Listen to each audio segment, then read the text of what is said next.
Hello, everyone, and welcome to This Week in Hospitality Marketing, live show number 262. Actually, our anniversary show. I forgot to mention that we are rolling into our 7th year starting after this show. With us, and Mr. Tim, wait, this is not possible. When Melissa's on the show, Tim's not here. It's like Michael Jackson, Janet Jackson. Are they the same? You've learned my secret.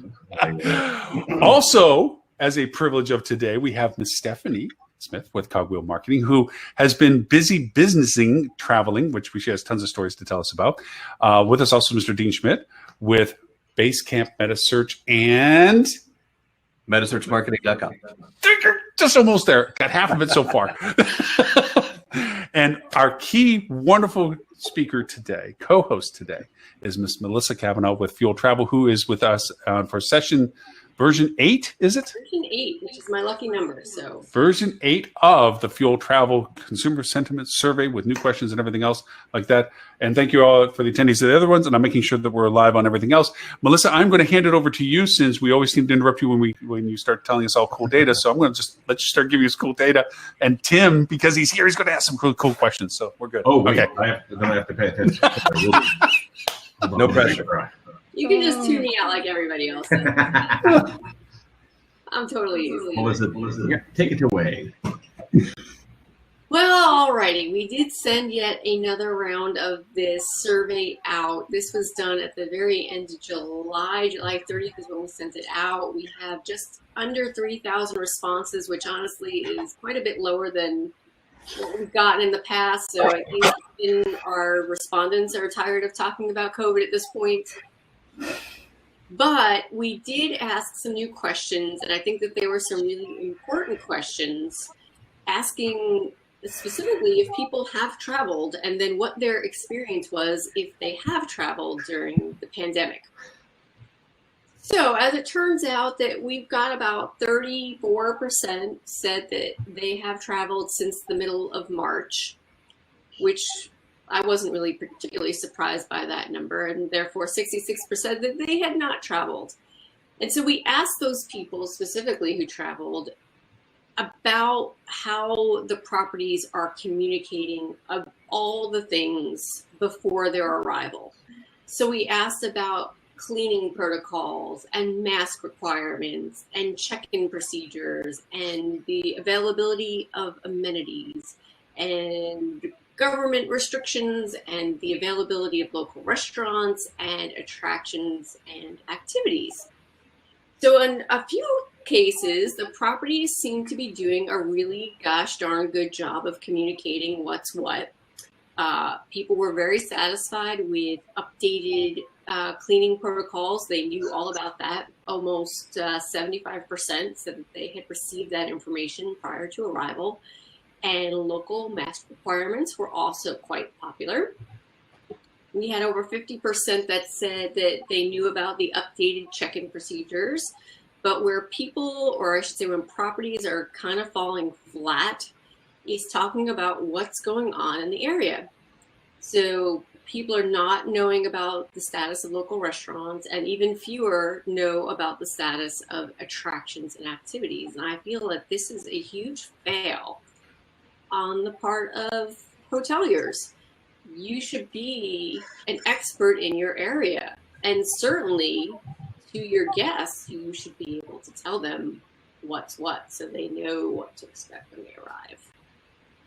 So, Melissa, I have a question, since apparently Lauren told me I'm supposed to.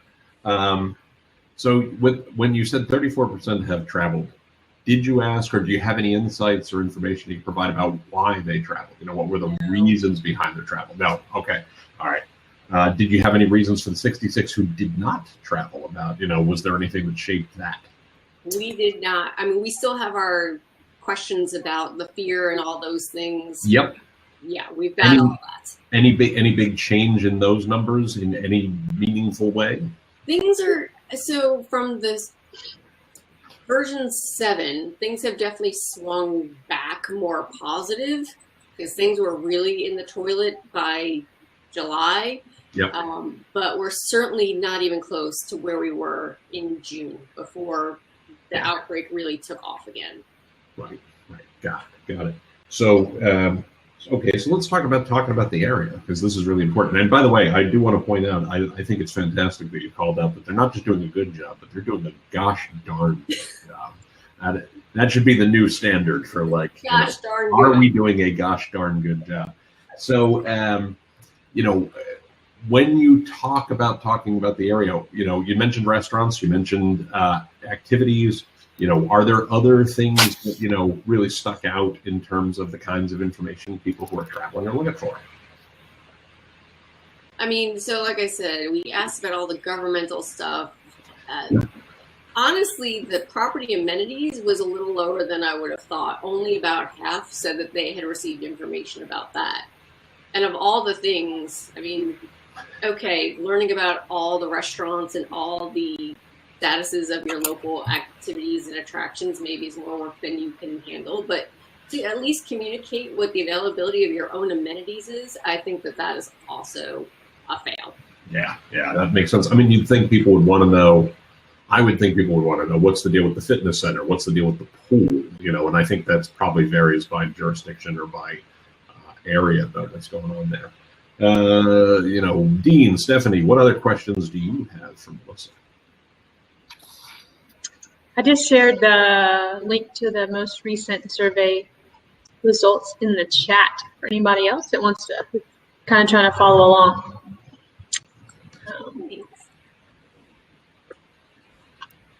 I would. Sorry, I don't want to interrupt you. If you go on. No, go ahead. Oh, because digital marketing is where I live and breathe, I would be really curious as to how those people who traveled, how did they book their reservation? In other words, what are the tendencies now? Are we seeing them going through the travel sites? Are we seeing them calling the hotel directly?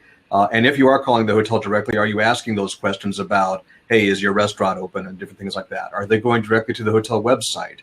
And what does that mix of business look like? I don't know that I've seen a shift from our own clients. I don't know if Stuart, you want to chime in on that, but I don't think we've seen a drastic shift. Yeah, I think it's a question we can ask next survey for sure, which will go out this upcoming Thursday. But anecdotally, looking at the market mix for our clients, and keep in mind our clients are typically very low reliant on OTAs in general. We've got them. A lot of them are like 10, 12% reliant on OTAs. So the vast majority has come in direct historically. And we haven't seen a major shift in that. So I can tell you that from our clients' perspective, phone calls have obviously been up, always up. Also, a lot of, not to book necessarily, although it is a part of the discovery and confirmation process to make a choice of booking, but also from a pre-arrival perspective. They're not just relying upon the pre-arrival email to be inclusively complete. They're calling to know any latest updates as to eminent information changes, restaurant availabilities, event availabilities, activity centers, attractions, and things like this as to statuses of it. And with any great survey, it's not about did you ask all the questions, but did you ask enough questions to give us a direction as to where we should be considering what we aren't considering now. And to your point with it, whether we know exactly how they're booking or how they may have changed the modalities of booking, one thing's very, very clear.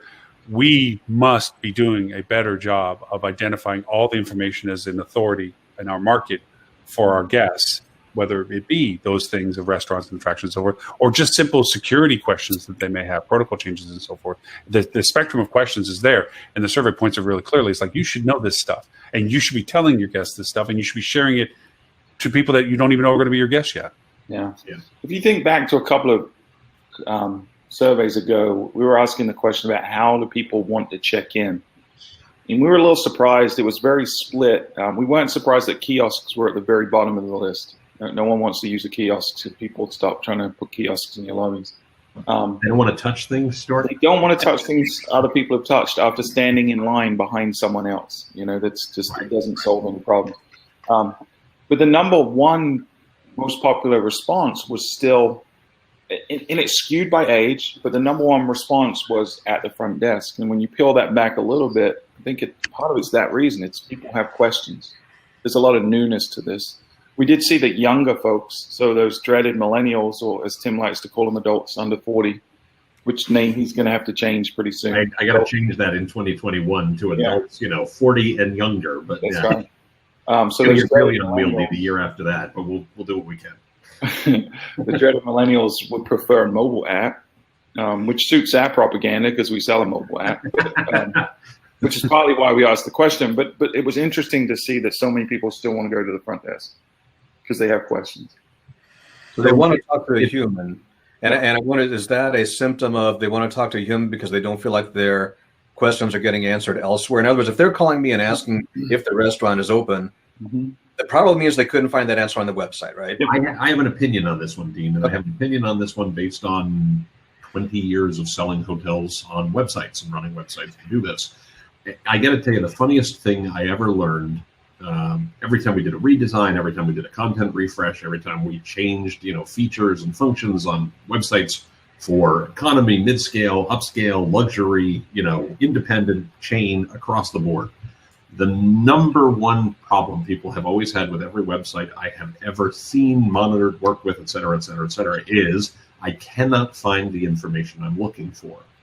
And every time you make a change, the number one problem that people have with a website is I cannot find the information I'm looking for. It's very hard, for some set of people, even when the information is there, it is very hard for all of the information to be presented in a way that one specific question that somebody has is the thing that they are able to find most easily, because the different questions people have can vary so widely. This is a universal challenge, and I don't want to say it's always been this way and will always be this way, but in 20 years of doing this, I've never seen that number move dramatically. Yeah.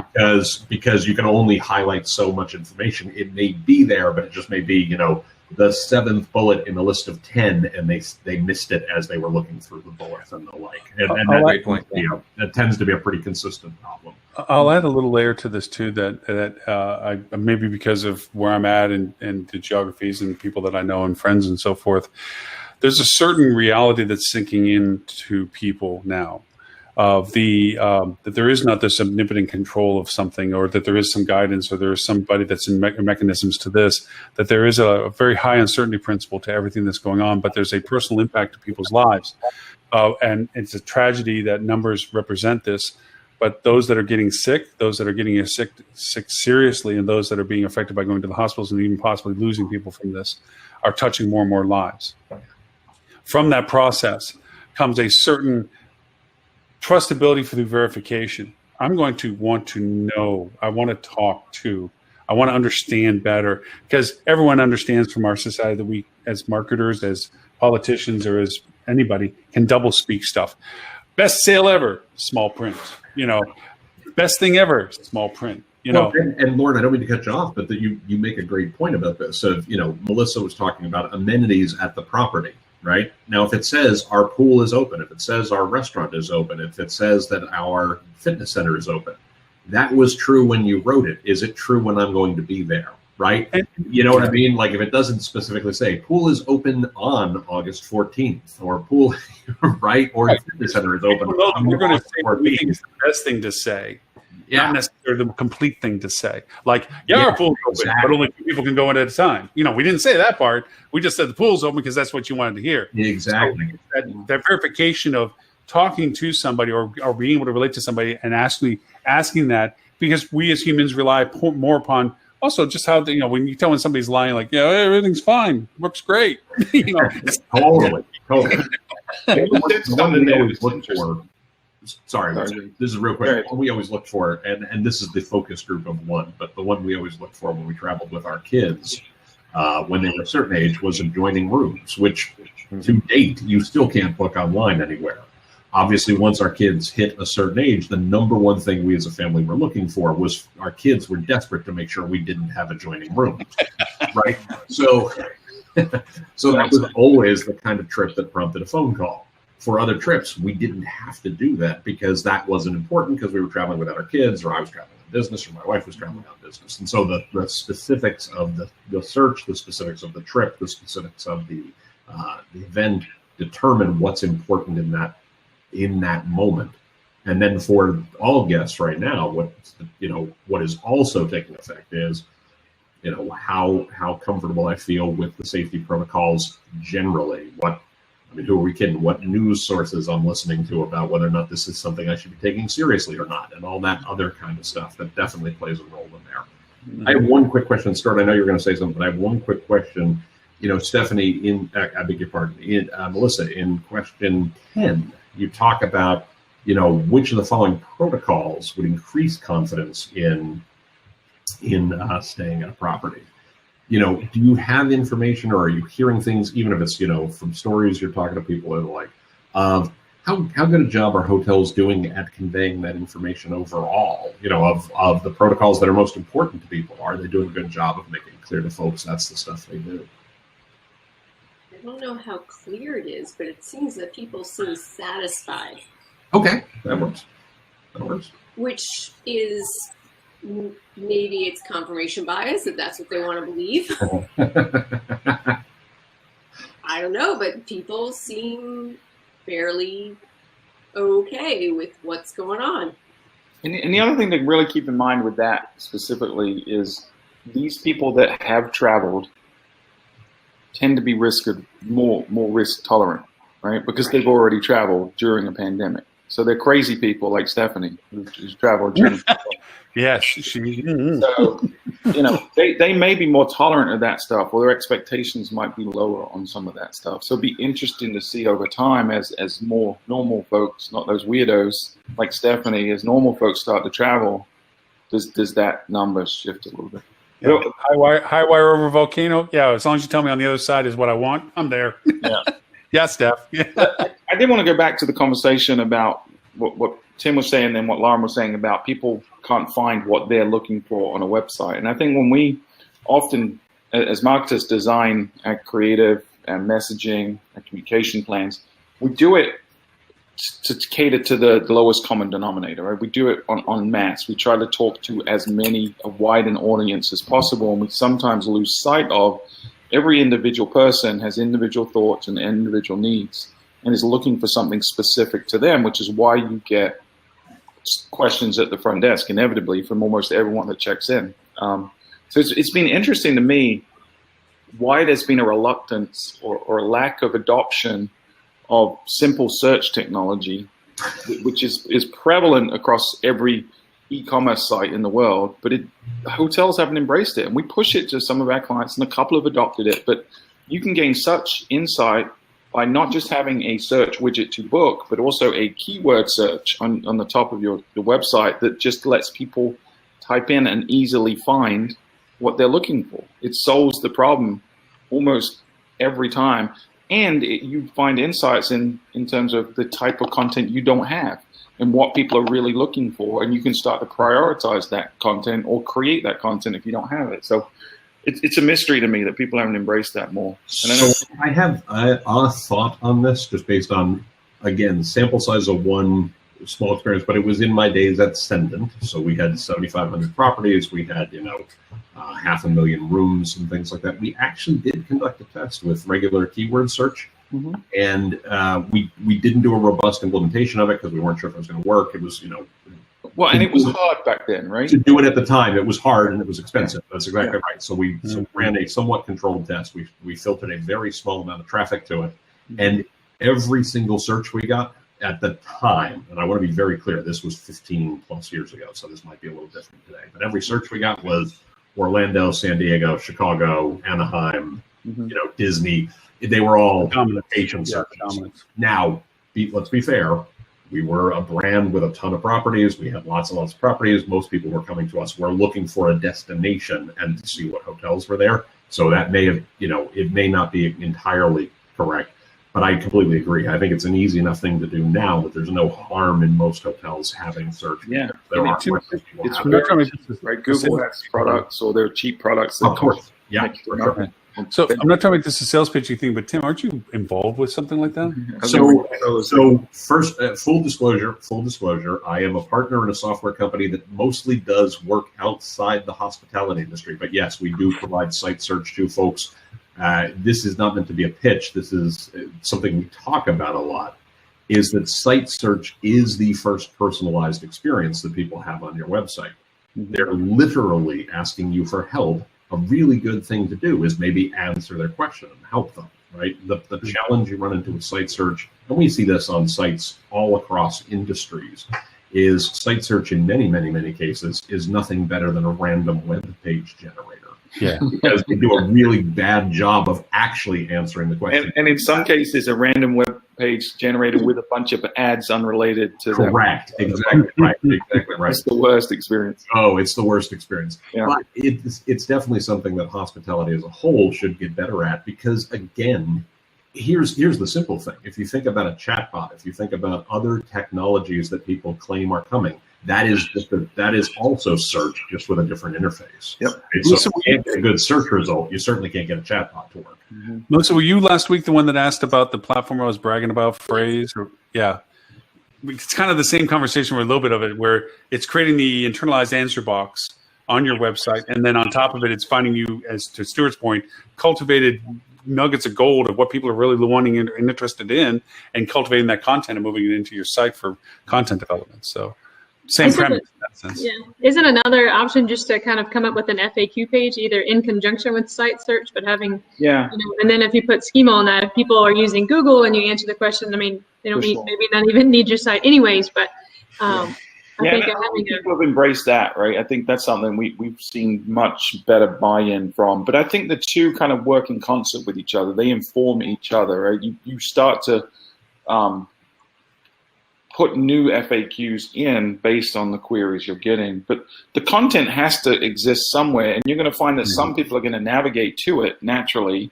And it can be, we're big proponents of putting the FAQs not just on an FAQ page, but in contextual places throughout the site. So if there's FAQs about the pools, have them on the pools page, for example. So people can discover it, but then other people want to search. So having them search, they'll probably land on the FAQ page. That's how it manifests. But it's how they get to the information. And I think that's a part that's easy to solve and that not many people do. Right. Well, my other thing would be to say, listen to the phone calls that you're getting from your guests and work those into the FAQ. I'm saying the site search will have some of the components, but I think really you should understand what people are actually asking and making sure those are front and top of the list right now. Yeah, there's a really good book by Jay Baer called Utility, so Y-O Utility. He's a really smart guy. He does a lot of research and then applies that to just common sense core marketing. And he had a case study in that book about a pool company that did exactly that. They were struggling. They had no budget. They were getting crushed by the competition. And they literally went and said, okay, it was the owner of the company on his own said, what are all the questions I get asked regularly? And he wrote just down a list of hundreds of questions. He talked to his installers. He talked to the sales folks. In everyone that's interacting with consumers. So in this case, in hotels, it should be your reservation staff. It should be your front desk staff. It should be your maintenance staff. Everyone that's going to talk to guests, compile that list of 100, 200 questions, and then start prioritizing them. And what the pool company did is they just started taking one at a time, and every day or every week they would just write a new article that really robust. And the videos. And then they eventually went to videos and got a lot more sophisticated once they got traction. But it started out just writing simple answers and putting that as blogs on their website. And they rapidly became one of the biggest pool resources and businesses. They went from almost going under to massive profits within a space of about 12 months. Because you're saying answering customer questions is a good idea? I know, isn't that crazy? It's crazy talk. That's off the chain on that one. But also to expand that, and this is literally a recent thing that I've been doing.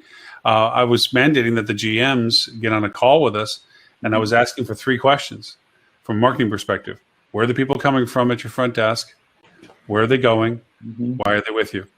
Just answer those 3 questions for me. Just start giving me some, because it helped with our targeting on what we were doing for marketing for destinations to and froms. 2, it was helping me understand what the purpose of travel was, so we know how to isolate them as well. And it allowed us to begin to put those 3 pieces together. And at first they were sitting there like, well, what's that going to do? It's like, you understand that I have the keys to a spaceship. I don't know where to fly it. You need to tell me where I need to go.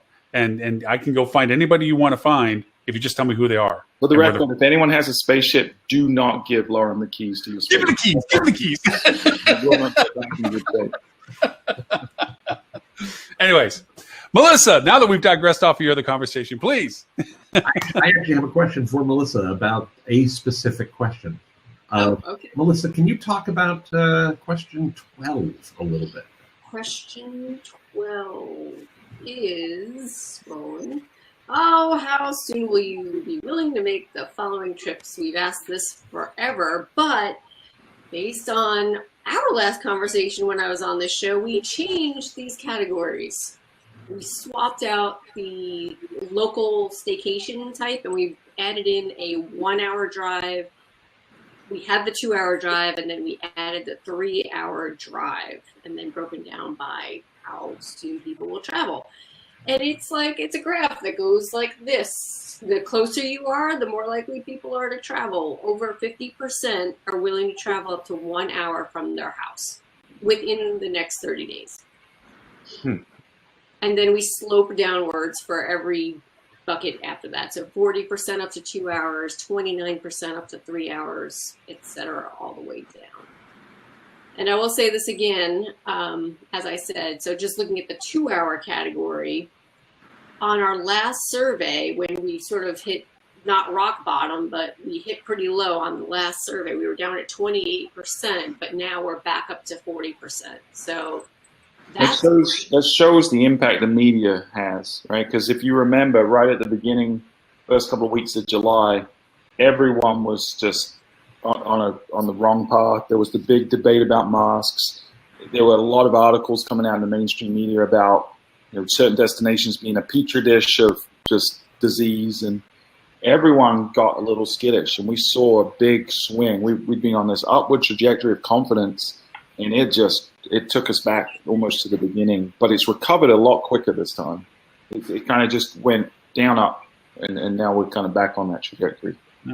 So if you're a hotel and you're watching this, and that's the fact of what you're seeing, what recommendations would folks have about that? What should people be doing differently as hotel marketers or as hoteliers about that? Target the crap geographically out of those people within your 1 to 3 hour drive market. Right. Do a jolly good job.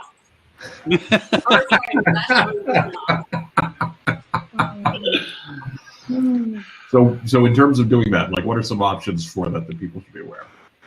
So one, hopefully you have a really great CRM system where you can segment your very awesome email database and send targeted messages towards those people, whether it's through display retargeting, whether it's through social targeting. There's so many options. The technology is out there to be able to target geographically, for sure. To Stuart's point on one thing, hey, Mr. Ed, hey, Miss Tammie, by the way, Tammie Carlisle from Milestone and Edward Center for Flip 2. So now we're hearing about fall being the worst public health issue coming up, that this fall will be the worst. The CDC chair flat out says we're going to expect the worst. It's going to be a big cluster. Does that mean we have an artificial wall coming up? Because as Stuart said, media's influence, you can see it. So now all of a sudden media is pushing their next tragedy, which is fall. Guess what? Fall's terrible. Fall's bad. Fall's going to be the worst. Go ahead, Tim. I'm sorry. I was just going to say, let's be fair. The media, and I agree with Stuart generally on this, but specifically the media is simply saying what the CDC director has said.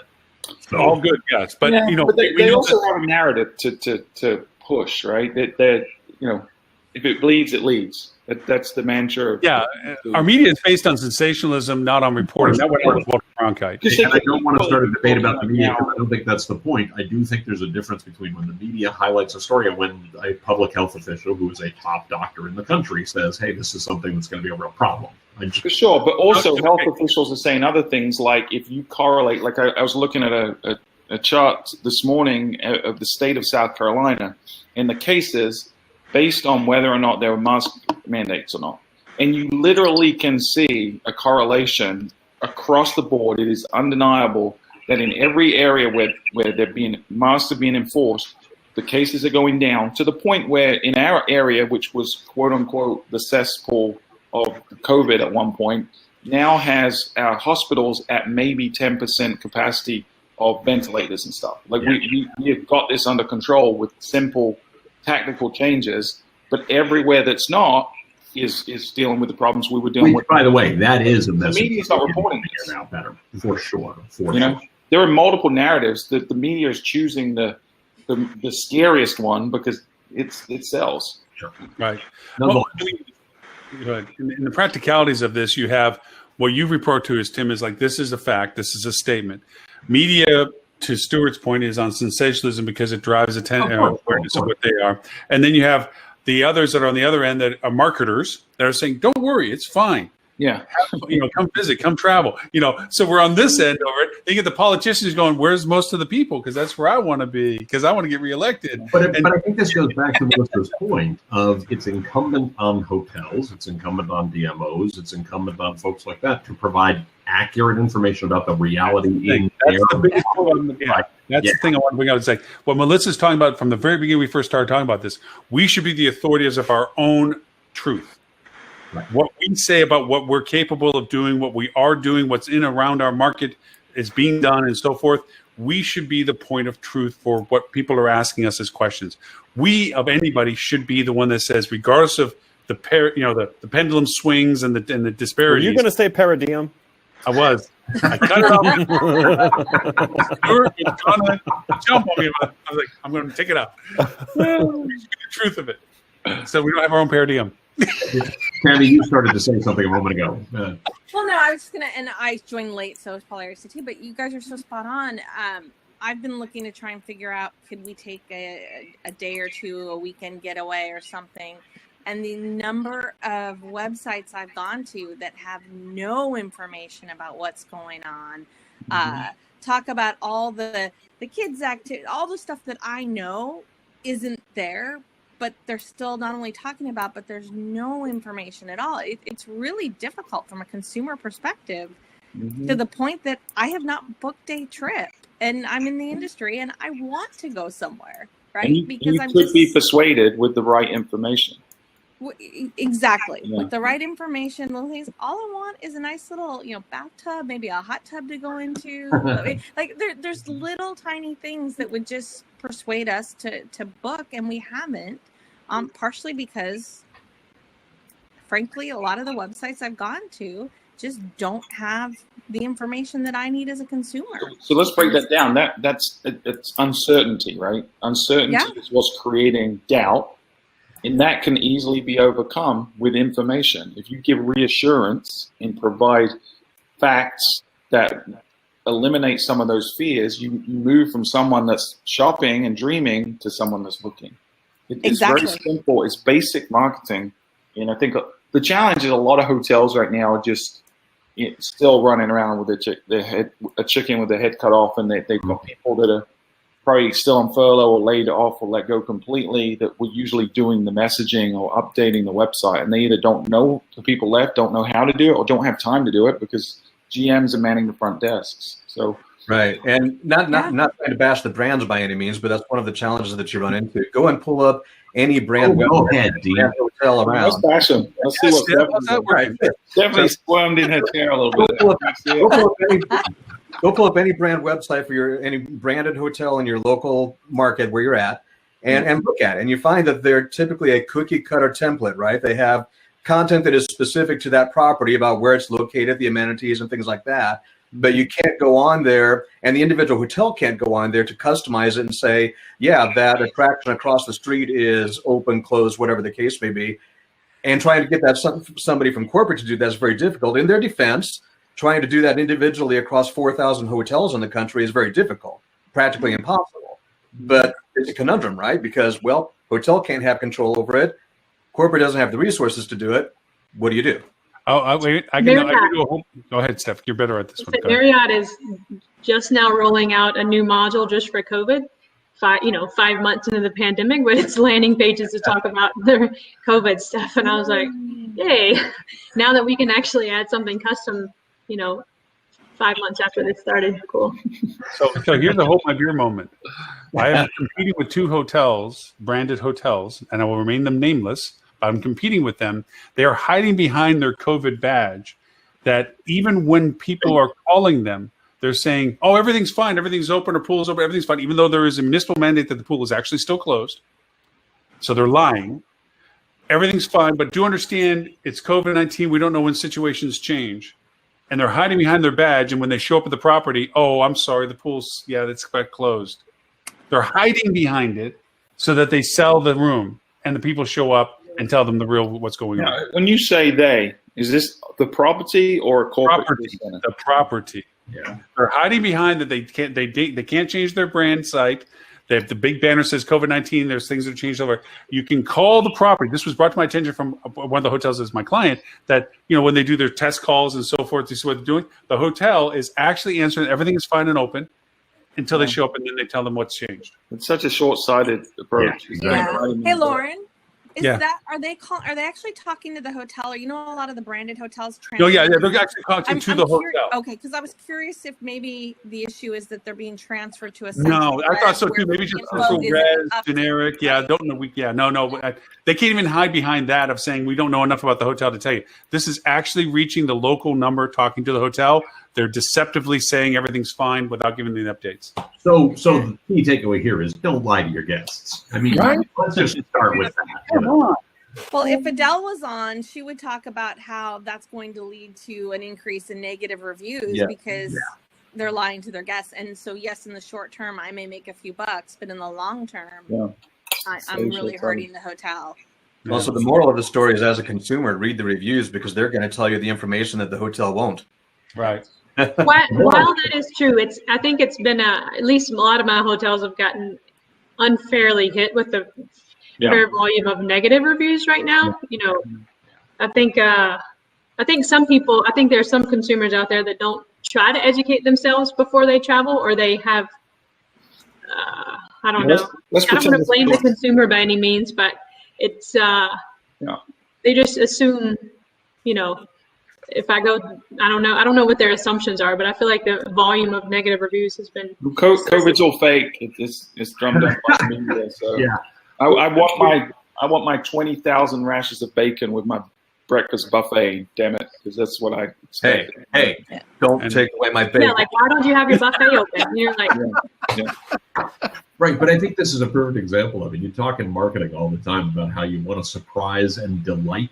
Mm-hmm. At the moment, the best way to delight is not to surprise. Yeah, right. People should know what they're going to get. They should know what the right expectation is, and you should be able to meet that expectation. Mm-hmm. If you're not doing that, you're going to get bad reviews. You're going to get people saying negative things about you, and you're probably never going to see that guest again. Yeah, and we've been encouraging. I mean, we've talked about how to keep your own website update, but there, with the people, the different types of travelers that we're getting through the OTAs, I've been encouraging a lot of our hotels, to go in and use the automated messaging through Booking. And so kind of like the pre-stay email messaging that you can automate through ExpediaandBooking.com so that you can share those specifics about your pool, about breakfast. And again, just so you can align those expectations for those type of guests where you don't have those minutia details that you can put on your own website. So Tim Coleman in the comments asked a really interesting question. He said, could this be the exact reason that hotels are losing out to short-term rental markets currently? Hotels are knowingly lying to their guests before arrival. I mean, I think it's less about the lying and it's more about just the fact that people can't get the questions that they need answered, as Melissa was talking about. But I'd love to hear, other people's thoughts on that. Well, I can tell you that just even from a localization point, I'm talking to Richard, by the way, Richard Farrar, in our chat. When he's talking about the local drive market to one of his hotels in Fort Lauderdale compared to where they're getting it from. We have a thing here in Southwest Florida that where a lot of people come from the East Coast because of the lockdowns that have been occurring over in Miami to get out because they actually have curfews and so forth. They had curfews. And so they come over here, but they were never informed by the hotels that if you're not a resident, you can't go to certain beaches. I mean, you just can't. Ta-da! Guess what? You came over, but you can't go anywhere, and you can only be at the hotel, or that's it. And then also the fact that if you were trying to go to public parking, if you weren't a resident, you couldn't actually go to public parking. They would not allow you to get a parking ticket. None of that was conveyed by the hotels, who were just happy to get the business that would show up and pay to stay in a room. They didn't also talk about the restaurants that were closed that also did not offer delivery, because a lot of the restaurants in certain markets were actually bars that served a little bit of food, and they can't exist in their current environment because the bars were shut down. So a lot of the things, to Richard's point of what to do when you get there rather than just sit in your room, didn't exist. And then for a while there was actually times that the beaches were open and closed. Like, you could be at the beach until 11 a.m. and then you had to leave the beach and come back at 5 o'clock for the sunset. I'm not making this up. This really is how some of the beaches were being handled. Mm-hmm. And so everybody piled into the pool at the hotel, and there's no mask requirement. Ta-da! All good stuff. None of that was being shared on, well, there were a few. I'm not going to say everybody. Yeah, but the good news is, Lauren, all those people went back to Miami and got their COVID test, and it counted against Miami, not against the hotel. I mean, come on. It's so good. Actually, the big concern right now is, we're expected to have a very active, severe hurricane season because, 2020. And the concern is if one points at Miami and they have to evacuate Miami, that's going to cause a massive COVID issue in the rest of the state. Because if you look at the numbers right now, most of the COVID cases are still that Miami area. It's very contained to that area. Like our big case count this past week, half of the cases were from Miami. And so, there is a challenge, like you're saying, where you don't want to bar Miami people from going elsewhere, but you kind of want to make it not attractive. And the governments are doing that. They're putting in these wacky things that you as a hotel have to communicate, or you're going to just permanently burn your relationship with anyone you do get at this point, and potentially permanently drag down your review scores. So I'm going to throw out a loaded question, because I'm curious what people think about this. What we're seeing right now. Everybody talks about when we get, we're in new and unprecedented times, but we have to have a new normal and all this other kind of stuff. Maybe this is the new normal. Maybe there will be hot spots in periods. Maybe there will be places where it gets better for a time, etc. That's what we've been seeing over the last 6 months, right? 5 months, where you get periods where your market is doing great, you get periods where your market is doing less well. If that's the fact, if that's a reality we may be living with for a while yet to come, as marketers, what can hotels do differently to kind of communicate, hey, all clear at the moment, not so clear now, kind of thing, thoughts? Or is the premise of the question, you're all like, nah, it's crap, there's going to be a vaccine on Monday and on Tuesday. No, I think one, adopt a methodology in marketing that you always should have done, which is your marketing is never done. You should always be looking at how you're communicating, always looking at the journey, the digital journey you're presenting to your guests, and asking questions. Are you relevant? Are you adding value? Are you helping move them into, becoming a guest? These are things our industry are notorious for just saying, oh, check, website's done. Oh, check. Social media calendar pre-built, and just saying it's done. I did it. I completed the project. Where we all know that the best marketers are always, going through and adding, changing, rethinking. So go back to marketing 101, and that will help you quite a bit in these unprecedented times. So speaking I'll add to that. I Tammie, literally had a conversation today with a client who brought in their marketing professional. It was an ownership group that had their marketing guy come in. And, we can all see where this is going already. Right? Yeah. And they wanted their annual budget. And I said I wasn't going to do it. And he asked me why. He says, are you trying to hide behind what you want to spend? I'm like, absolutely not. But I don't want to waste my time putting paper that you're just going to put by a toilet anyway. Because, well, he wasn't all that impressed. Anyway. Anyone who calls himself an expert, first of all, that's going to be an interesting conversation. The idea of it is that I wear it on a t-shirt.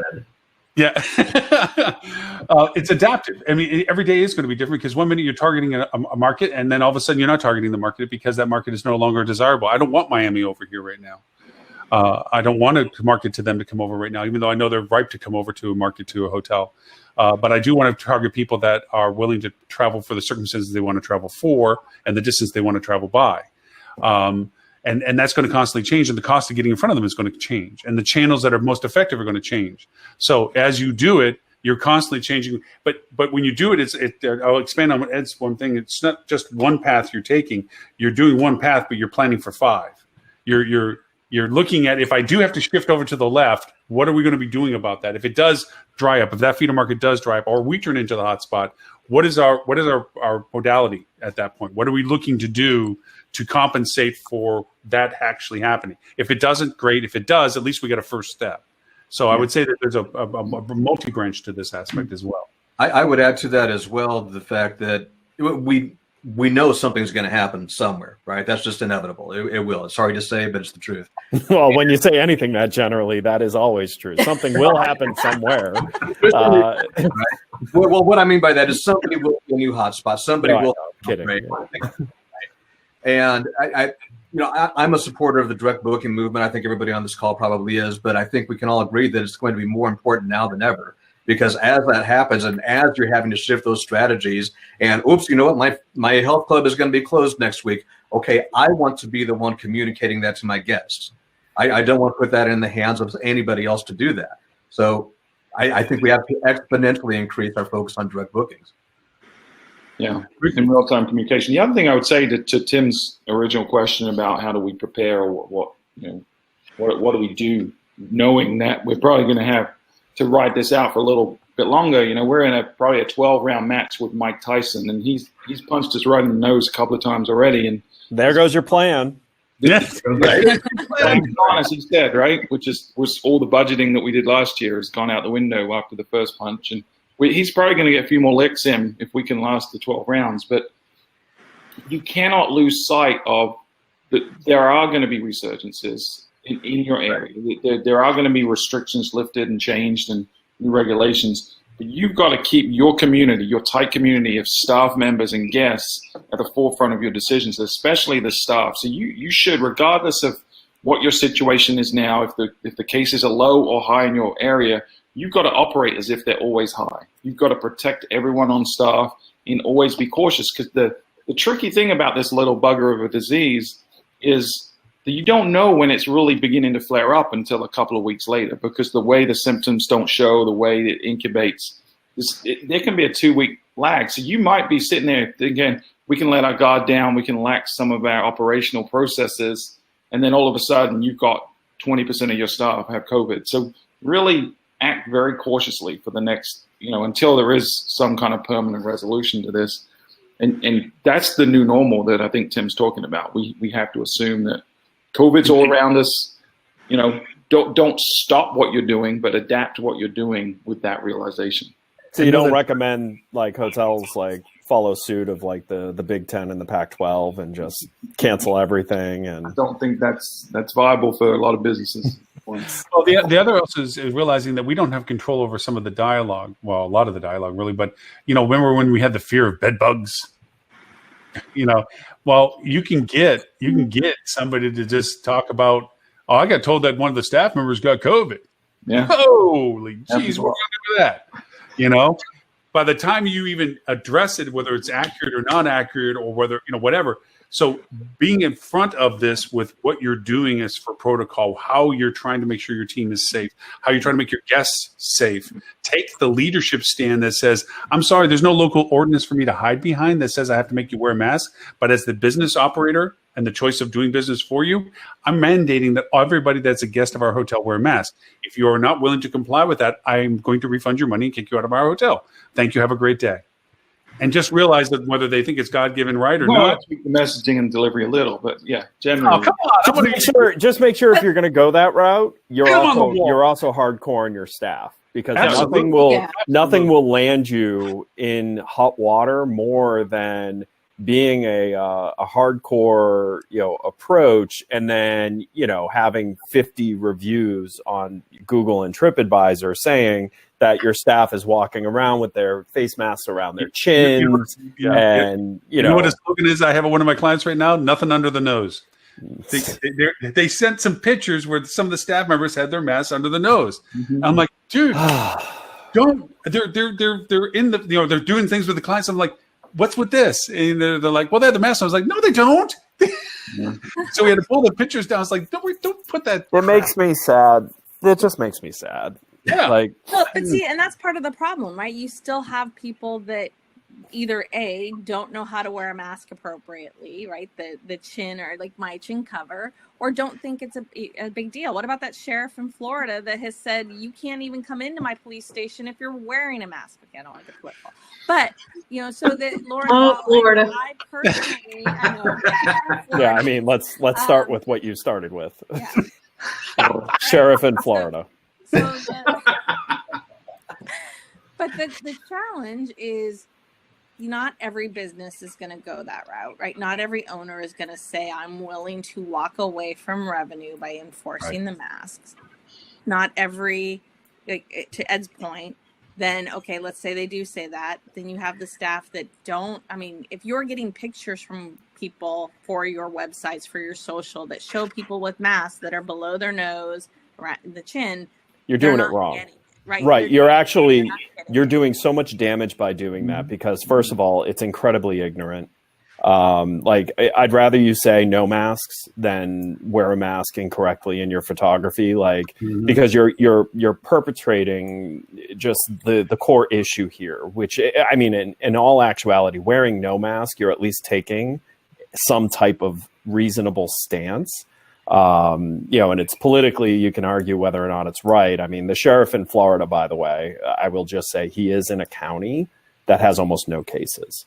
Because the state of Florida is freaking gigantic, and there are very large swaths of the state that no one goes to from outside the area, and there are no cases.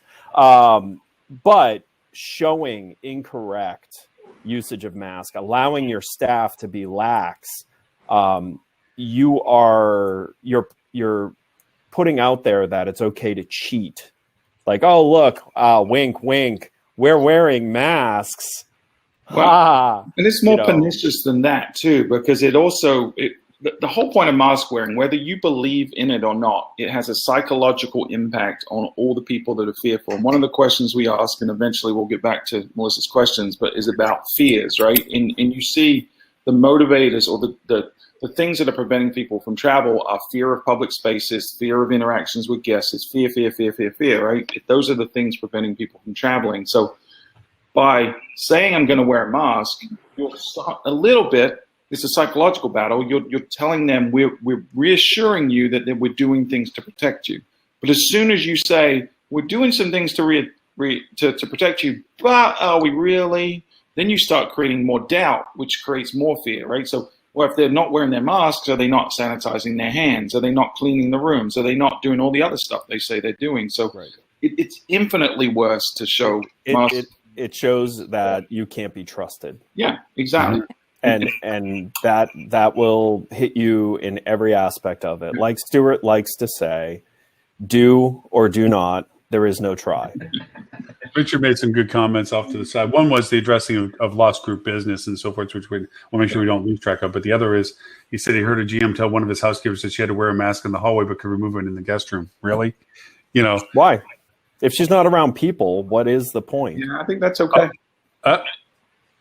Well, I think masks are meant to stop human to human transmission when you can't be far apart. If you're alone in a room, why is a mask needed when you're alone in a room?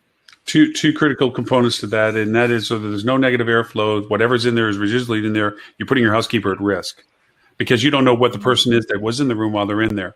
There's a durability to it in the air that they're already saying is lasting longer than we're anticipating. It goes farther than we anticipated before. And regardless of whether we discount surface contact and biofilm and all the other conversations we had, there's a residual of not knowing when she walks in. If you told her it's okay to walk in and the guest just walked out, what difference does it make that she didn't have a mask on? A lot. She's breathing whatever he just left or she just left for a duration of time. where it would be better just to be consistent in saying, wear your mask at all times while you're working, because we're putting you exposed to people, regardless of time or whether they're in front of you or distancing, that you are inhaling or potentially inhaling what was left behind from them. We don't know what the condition is of our guests. So, but this brings up an interesting point and brings us full circle back to what we were talking about before. And Melissa, you got data around this, right? The thing, see what I did there? The thing that comes up a lot is people aren't traveling because there's a lot of uncertainty, right? The fact that we're having discussions and debates about whether people should mask or not mask, or how it gets transmitted or not transmitted, or things like that, speaks to a lot of the uncertainty that exists at the moment. Melissa, can you talk about some of the things you saw in terms of the uncertainty that you saw in the data and what people are saying about what's causing them to have issues traveling and things like that? So, well, yes, but before we do that, I do want to talk about masks for just a minute longer, because we asked that question again on this survey about how a mandatory mask ordinance would impact travel plans. And we saw a huge shift from the last time we asked this question. We are still having about half that's saying, I don't care, my decision is unchanged. But in the last survey, we were pretty split between I would be more or less likely to travel to that destination versus less. On this survey, we're at 35% saying I'd be more likely to travel versus 19% that would be less likely to travel there. That's a huge shift. That is a huge shift. In 3 weeks. Yeah. In 3 weeks' time. And if you think about the timing of when the first time we asked that question was right in the beginning of July, when this debate was probably at its peak about masks. There were people that had resisted putting in mask ordinances. There were people that were just beginning to do it. And the science was getting a little less fuzzy, right? There was some clarity coming out on data that showed, okay, this is why scientists have changed their recommendation. Even though Ed thinks it's a government conspiracy, I think scientific consensus. No, I think for person-to-person transmission, regardless of what the science says, why risk it? Just wear a mask. Which I think a lot of people are coming to that realization. But we were in the heat of the battle right then, and the fear was at the highest. So I think that's why we saw it so evenly split. But it's good to see that rationality has kind of leveled out a little better, and more people are. Can we also agree that wearing a mask is not a substitute for social distancing? Because I've lost track of the number of times that I've gone to a store and I'm looking at something and some person comes reaching right in front of me in my space, and my Samuel Jackson comes out 6 feet. Unfortunately, my wife, she wasn't amused, but that's how it goes. By the way, I have to drop here at the bottom of the hour, but I just want to say this is a great discussion. You guys are doing great, so I'm going to leave you to it. Hope you all have a great rest of the week. I'm going to read through great rest of the week, great weekend rather. I'm going to read through the rest of the results, Melissa, and you're going to see some of those show up on the site. Tim, if people want to know more about you, your podcast, and what you do, where is it they can find you, sir? They can find me at timpeter.com. The podcast is timpeter.com/podcast. I'm Tim Peter on pretty much every social channel except for Twitter, where I am TC Peter for reasons that are lost to the annals of time. And timpeter.com now looks like a modern website instead of something that was built in the 1990s now. Oh, dang. Yeah. I will let you know that site was built not in the 1990s. It just looked like. I mean, but Stuart, to be fair, he at least kept the the late 90s logo color.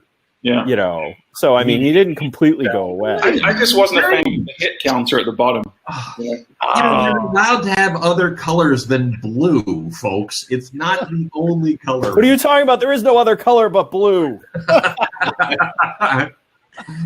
Great seeing y'all. Have a great weekend. Have a good weekend. Time as always. Well, with that, the myth that Tim and Melissa are not the same person. Okay. So, Melissa, do you want to address Tim's question before he left about the uncertainty? Because there's some good questions around fears and things like that. Well, we, as per every round of this, we do have our word cloud, of course, that we ask what people are thinking about traveling, at the moment. And safety it's still, at the forefront. It has not changed size. It is the number one word. We still have fear. We still have risky. We still have all these sort of negative connotations with a few scatterings of relaxation and relaxing, but also masks are what people are thinking about. And, you know, we haven't had tons and tons of change here. Well, it looks like it's skewed back to more prevalence of negativity than you know. You had a couple of your versions had some emergence of positivity coming in, and then they just went and away. then it's gone back to why is zero I don't know. a prevalent word? Is it just O? No, it's zero. It's 0 cases and things like that. Okay. Trish wanted to make sure The word is nope. That's my favorite. Just Nope. Trish wanted to make sure that he wanted to tell you that he appreciates very much your word cloud. He said if he didn't make it back by the time we brought that up, that he wanted to let you know he loves the word cloud function on that. So it's also fun to turn the word cloud into sentences. It's scary fun. Ready, risky. I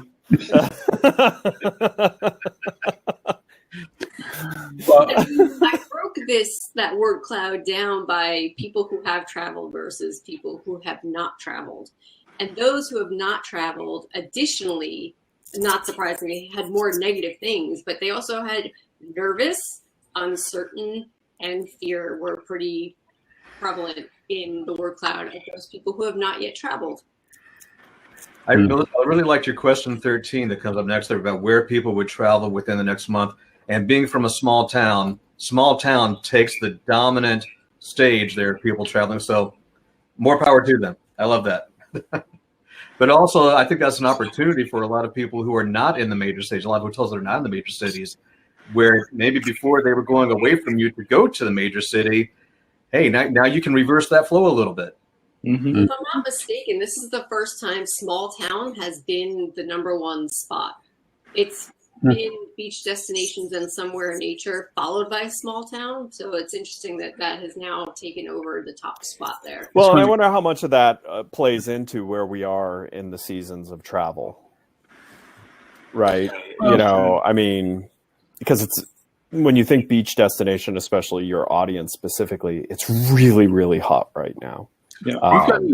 We've gotten some good engagement on the social side for some hotels talking about, I wouldn't say off the beaten path because that's too generic, but the wine vineyards, the farmers markets, the road trip destination stuff, countryside driving, discoverable things that are not downtown centric, urban centric, attraction centric, museums and event. It's about, okay, when you get here, beyond being here, this is some other things that are just kind of fun that you don't have to be really engaged with a lot of places or people.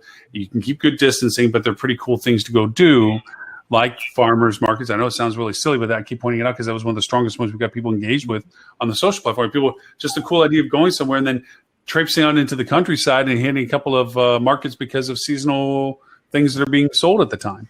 Mm-hmm. To your idea of small town. It's not like going to the small town. This is actually outside of a city, but they're going outside of the city area to go do these things. So it's been kind of interesting that it connects to it. And then Ellis, made a comment in our chat saying sentiment increasing aligned with parents finding out they need to homeschool. Yeah, but I got to tell you, I've already seen some of our partners have already started their shoulder season campaigning on bring the kids, learn from the beach type thing, because let's face it, I mean my kids, their school got kicked till the end of the month. They were supposed to go back this last week, and it got delayed because the principal had COVID. Yeah, I know, right? But I will say, we're starting to feel it. The kids have been primarily home since the second week of March because they were on spring break before all the lockdowns started. So they had an extra week of that. And yeah, it's getting tough. They're getting a little slap happy. Mm-hmm. My son's going to miss the first week of kindergarten because he was exposed to COVID at camp and we're back in quarantine. It is amazing. Yeah. And it's really great to be in quarantine when you move into a house when you have no furniture and you're still waiting for your furniture to be delivered. When you have no toys and nothing. Boxes. If you just moved, you've got boxes. They're the best toys for that 5-year-old age. I don't even have boxes. I don't. So I have internet. Amazon Prime. I'm going to say order a box or two on Amazon. Start buying some stuff. Just go to Kids Toys, same day delivery. You get a box. You get boxes and toys. You win. And I do think the back to school thing's an opportunity in a couple of ways. One, I think you're right, Ed, in that everyone's doing it differently, but a lot of schools are still going to be doing remote learning, and there is an opportunity to get people to leave their house to go to educate their kids and work in the morning, swim in the afternoon, or whatever. Yep.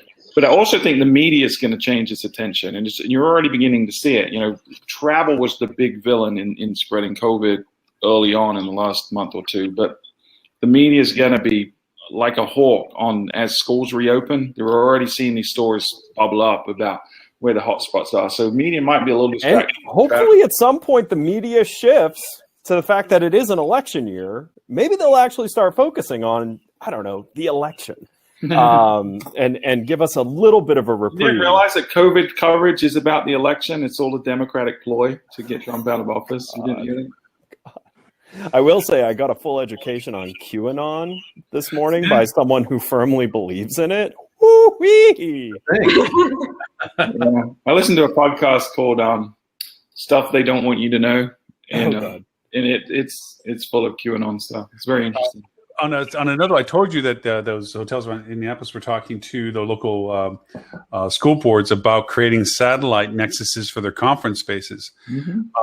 And it kind of twisted into a new dialogue of creating those nexuses for students that do not have computers.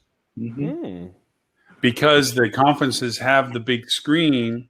What's missing is a camera. There's some technicality. I mean, there's always logistics to this stuff. But for those families that don't have the technical facilities available, but they can have the ability to bring their kids to these little nacelle potential education things, the dialogue's now been advanced to how do we address them, because they can be served food and they can be left in a room and isolated from the rest of the hotel, and they can be operated. There's some outdoor space for them to go to. The days are shortened anyway because it's mainly about class education time and all this other stuff. But if they can start providing a service to a community that is vastly underserved right now, which is the families that do not have the financial means to have the technology necessary for remote learning. I mean, I'm hoping that thing comes through, because, man, I will be pumping the PR out of that. I just heard from a property that is trying to turn their meeting space into sort of a kid virtual drop-off for the parents to go enjoy themselves while they have a proctor in the meeting space that can watch as kids do their virtual work for a few hours a day. I like that. It was really a couple of venues here have done that to help working, and it's actually meant for working families. These venues are large enough that the kids can have, pretty substantial social distancing. They brought in a couple of team members who are, registered, professionals on dealing with children. And it's literally, hey, you got to go to work and your kids got to do homeschooling. So here, you can bring them here. It's here. not homeschooling, it's virtual learning. There's a distinct difference between virtual learning and homeschooling, just to clarify. There is? Is virtual learning done at home? Because it's homeschooling then. I'm sorry. If you're unable, active participation from the parent. Virtual learning shouldn't require nearly as much active participation from the parent. Homeschooling, you still have to go through and have your own curriculum and develop your own, all that stuff. So, the state of Florida has had resources for families who wanted to homeschool their kids but keep them in a real curriculum where, like, it's Florida Virtual School. So you didn't have to develop your own curriculum if you didn't want to, but if you didn't want your kid going to the school, you could do that. So, but it's at home. And if you both work full-time jobs where you can't be home, you now have a new problem, which is, having someone, take care of your kids and help them through their, coursework. Because I'm sorry, if you have young kids or kids who struggle, who need special attention on certain things, then you basically are homeschooling your kids because you have to help them through the virtual coursework. Q4 of last year, I had to learn a lot about the American Revolution that I had totally forgotten 20 years ago. we're just, are you smarter than a fifth grader? No, probably not. Nope, not even close. So another aspect of marketing, which has come up a little bit now, is, and this came out of a New York Times article recently, which was reaffirmation for me, is why do I live here? With the change in the work requirements of in-office or not necessarily in office, or being at home because it's, out of a hotspot situation, and or the fact that the company isn't bringing people back into the office environment again, a lot of people are doing real estate shifts. Mm-hmm. And it's actually a huge problem right now because inventory is super low. Yeah. Demand is super high. Like last month in Florida, sales were up 21%, but available inventory was down like 18%. Yeah. And it's caused there's almost a real estate gridlock happening here. Yeah. We're experiencing down here because a lot of people are coming to the market and exploring. You're in Florida, right? No, well, Southwest Florida. Oh, okay. I'm sorry. But I'm saying in the sense of people coming to get out of the Miami metro, Tampa metro, they're coming down looking for homes in this area. Because it's like, what I don't want to live in. I want to live down there, and that's what's coming up through. Which actually is going to have a few really interesting repercussions to it. One, it's going to shift the political landscape of the country to where you're going to see more democratic kind of growth in areas that have been traditionally conservative, Republican. Which will, kind of be interesting to mix that pot a bit. I think it's needed to get these people face to face. But two, I think states like New York and California are in for a very long-term fiscal crisis. Because let's face it, it's not the lower income that are going to move out of California. It's the higher income that are going to move out of California because they can remote work now. And live in an area that they're not paying the California taxes. They're not, doing any of that. And New York and California are incredibly dependent on their tax base. And even with it, they can't, kind of dig out of some of the sins of the past with like, their different retirement plans and things like that were, choking them. So I was talking to my realtor yesterday because we're one of those crazy people that's selling and buying a house during a pandemic, which if anyone wants to move to Myrtle Beach, I have a house for sale, by the way. He was telling me that he literally last week sold a house on Zoom. He did a virtual walkthrough of $1 million house in Myrtle Beach to someone moving from New York. Wow. They've never seen it. They put an offer in on the spot and they're going to close and move down here. Well, partly because that house they saw for $1 million was 7 times the size of the house they have in New York. Probably so. And had land and and a lot lower taxes. Yeah. Well, and so that's going to have some interesting long-term effect on our economy, on our political landscape. COVID is going to leave just years and years of change. And it's going to be really interesting to try and track. And why I'm bringing this up is not just, oh, look, it's happening. It's going to change how you market. What a geo looks like is under a massive dynamic switch already. So a geo where previously you said, oh, they were, middle income, whatever, you may blink and all of a sudden their income level of that zip code has gone up substantially because a bunch of Google people, moved and are working remote now out of that area. It's going to be kind of this few years of you can't trust any of your historical marketing data, especially as it relates to geo. We've talked a lot about, throwing out the old playbook. And you used a Yoda quote earlier. I'll use another one. You've got to unlearn what you have learned, right? You've got to pretend like, and I said this on the show a couple of weeks ago, you were just transported to an entire another planet. You just opened a new hotel that isn't the same hotel you're working at before, and you're targeting a completely new audience, because that's the reality you're facing now. Yep. What people want, what they need, what you offer is fundamentally different. You have new landmines to navigate. It's completely new. You have to, if you've been furloughed and you just came back to the same job, or if you've stayed there the whole time, you need to come in with a new mindset and say, if this was brand new, I was starting today, I forget everything I've learned. How do I approach this? That's how you're going to have to tackle the next 6 months at least. Yeah. Mm-hmm. Mm-hmm. Even add to that point is like I said, I have a cluster of hotels, different places. The one hotel that succeeded early on best was the one that actually had a restaurant inside of it, and compared to those that didn't, because it was an easier solution for people to say, okay, so if the hotel's doing that, then the restaurant's doing that, and I can get food from the restaurant. And so it was an easier solution for them than saying that is the restaurant out a couple blocks away still open or whatever. It was an easier answer for them. Yeah, convenience. I think I was gonna say, I think to your point, hotels that do have their restaurants open right now, it seems that they're having a higher capture ratio of their in-house guests than what they had before. So a lot of hotels are like, oh, we can't open our restaurant yet because you know, I said, but your old data, like you have to think about what your new potential capture ratio is to that point, Lauren, you know, because I do think there are more people that are just more comfortable staying in the hotel and walking downstairs to eat versus, you know, going out. Yeah. Right. 100%. If there's outdoor seating.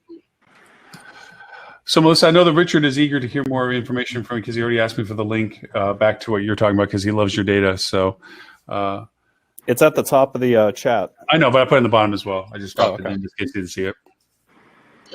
Well, let's talk about cleaning protocols, because this is a new question that we asked. And we asked how different protocols would change the confidence in staying at a property.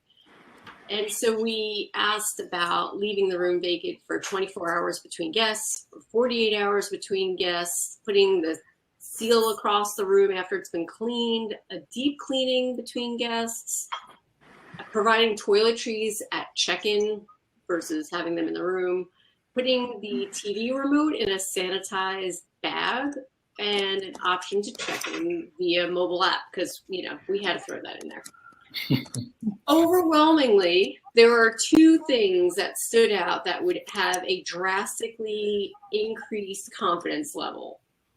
One was a deep cleaning between guests, whereas leaving the room vacant for 24 to 48 hours was only 25 to 31%, with a greatly increased. The deep cleaning was almost 70% of people said that would increase their confidence. And the great thing about that is it's such an ambiguous, and we were deliberate with this because we're toying with messaging. So this is as much about perception, because as we've discussed on the show before, there doesn't seem to be a lot of evidence. There's a lot of indirect contact spread of this disease. So what deep cleaning really means is somewhat nebulous, somewhat ambiguous. Well, and that's the interesting thing, because like if you were truly saying what some of these are probably thinking, it's sanitization versus For sure. Versus a cleaning, as we learned about biofilm. For sure.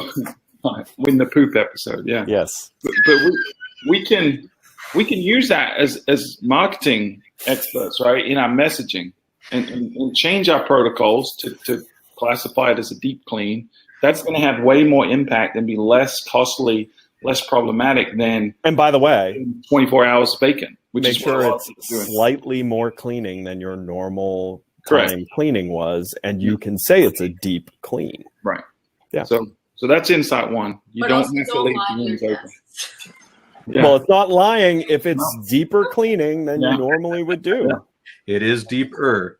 Yeah, there's a Skift article that came out the other day. It talked about all the brands and all of their clean certifications, whatever that they're doing, the Lysol partnership and so forth. Mm-hmm. And I keep on thinking to myself, what does that really mean? So you partnered with Lysol. How do I know that your person went and sprayed Lysol? Well, read the side of Lysol, and it will tell you that the 1% that it doesn't cover is coronavirus. So just FYI. But even if it did, how do I know you put that in the room? But it's reassurance, right? It's classic marketing where you align yourself with a brand to tell a message or create a narrative that you want people to But if you wanted to save a ton of money and not have to deep clean, but get almost the same effect, just clean your TV remote and put it in a sanitization bag. It is the next biggest improvement you can do on this data. It's 54% said greatly would increase confidence. Which how weird is coronavirus that when you walk into a grocery store and you touch something and it's wet, that's actually comforting to you, where previously you touched a cart and it was wet, you'd be like, oh, what is that? But now it's like, oh, it's sanitized. Well, again, it goes back to maybe I'm by no means changed the question, but just from a survey of 7, it's like, would you be happier if I said I have a air filtration system that will sanitize within 99.9999% the air in a room within 10 minutes over the fact that I deep cleaned your room? Which is as simple as installing UV lights in your coils, which, by the way, if you're in a humid climate, you should just do that anyways. It will actually increase the life of your air conditioning units and has the positive effect of killing airborne bacteria and viruses. I mean, right now you can't get UV lights or ballast. Right now, it's a months backlog market right now. Yeah, your UV light doesn't get behind the bed, in the drawer, on the shelf, under the table. Did I say that? Well, what are your guests doing that they're infecting behind the bed? And we said we want a deep clean, man. I want really have to ask that question, here. Ed. I really am concerned that you need to clean the back of a headboard that's up against a wall. Have you looked back there? I was going to say, have you worked for a hotel before? Actually, to be fair, no. I think it goes to the point you're making, Melissa, is that the air sanitation is probably, in a safety improvement scenario, much more beneficial to a guest than the surface contact, like we talk about biofilm cleaning, that deep cleaning, and ambiguous as the statement as you made purposely to do, represents. But that requires an education process to the guests that they're still not going to feel as comfortable as taking videos of us wiping down the old elevator switches. Well, that's the operative word, right? None of these protocols really have a meaningful impact on safety of the guests. Just psychology. Right? It's purely perception. It's pure. Yeah.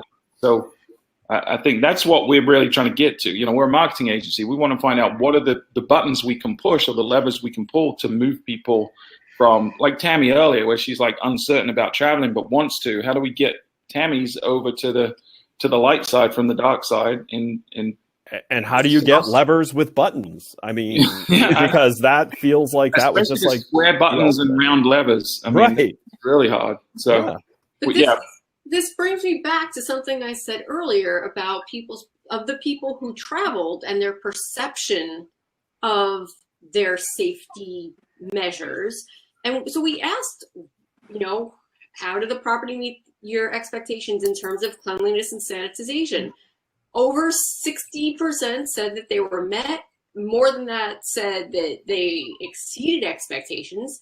Cleanliness and sanitization of the rooms, also 60% expectations were met.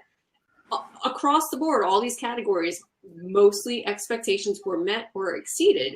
But I will say this, and this came up, I think, Dean, you said it before, that, the whole mask thing doesn't, counteract the social distancing aspect. And the one thing that did not meet, the highest thing that did not meet expectations was the social distancing enforcement on property. Yep. And listen, I'm nowhere near Lauren Gray in how much I'm freaked out by this thing. However, I will say I had the experience of going to IKEA. Everyone was wearing masks. Absolutely everyone was. Everyone was wearing them correctly.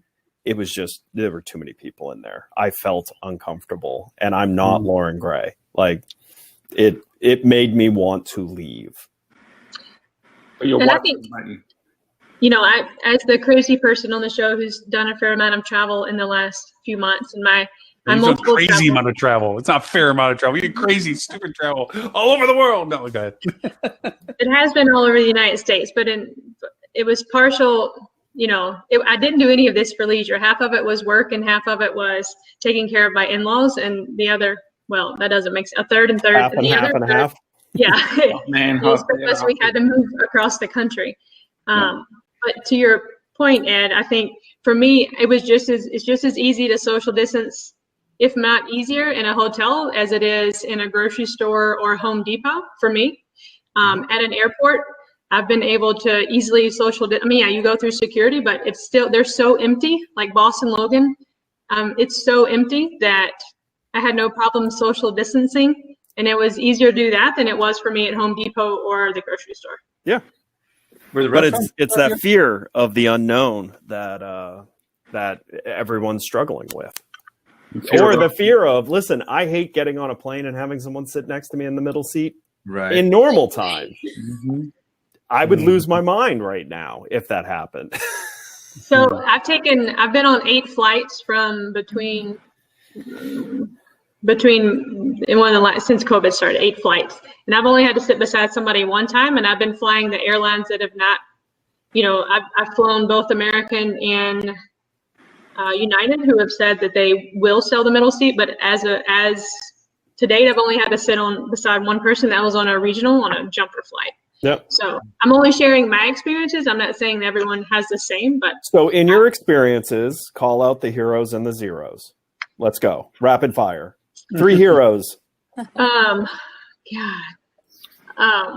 want to say that I'm just going to share some observations. Let's say, like United, I've flown them 3 times, but they haven't been consistent in their boarding and offboarding. So like I've been on a flight where they said, okay, they actually would call rows and say, okay, rows 1 through 5, you can board, you can exit, but nobody is supposed to stand up until your row is called.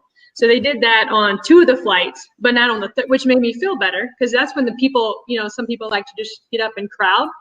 And then on the 3rd flight, they didn't do that. It was still like a free for all. And I was like, I like that. And I started to like it. And then I was like, maybe it's a United thing. And then it turned out by the 3rd flight, it wasn't. So I'm like, why didn't you always do this? So I've stayed and I guess regionally, I've stayed at hotels in California, Washington, South Carolina, Florida. Florida, though, I stayed in May. So we know Florida was a different place in May. And the people working at the hotel were not even wearing masks at the front desk. Yeah. And I think that's changed now. But at the time, I was coming from the West Coast. So I'm like, why can't you just freaking put a mask on, And the only thing they had done is set up a 6-foot table in front of the front desk to make me lean over to pick up to put my credit card in or whatever. When I flew though out of North Carolina, when I flew out of Raleigh, their the airport had not mandated masks, so the majority of people there were not wearing masks. By the time I got to Seattle, that was state mandate and everybody was wearing a mask. So I think it's just been an evolution over time as I've kind of watched some of the southern states catch up and get back on track. But I also don't believe in like the contact. I don't believe I can catch COVID from contact from somebody, over surfaces. And that's just my personal belief. So maybe I'm just less fearful of, and then I moved to Grand Junction and, my son, is exposed at camp. And that's been my first exposure throughout all this was when I moved to this super small town where there's no inventory and to buy a house or to live. So you can't win, I don't think. No, it's. I wouldn't say it's random, but it's definitely out of influences and the spread of the chaos that you can't really say just because you're in a small town and nothing else is there that can't eventually come around and be something. Yeah. Yeah. So Melissa, we missing some highlights that you want to make sure we hit? I think the important things we've covered. Like I said, all the other questions, as I said, just in terms of trends, have shifted more positive, but just not back to where we were yet. Yeah. Well, except for how likely you are to book a trip. Next 30 days, next 60 days, that's gotten worse, hasn't it? It's not as bad as it was last time. Okay. But could that be a seasonality change as well too? We're getting Well, that's been one of my feelings on this whole time is some of this is seasonality. Yeah. Like for a while, like everyone was saying they would absolutely not book a trip to a ski destination. Well, it's because all the questions were being asked when there was no skiing. And they've obviously corrected that in their questions here.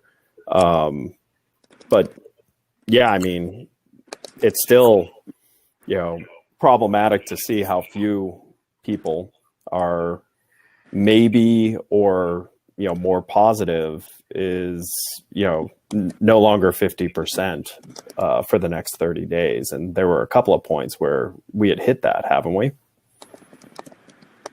Maybe I missed the last one, so yeah, the last one was a lot. The last one was really bad.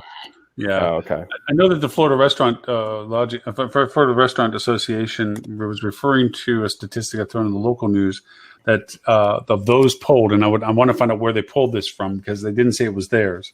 72% are waiting for a vaccine or a solution before they make travel plans.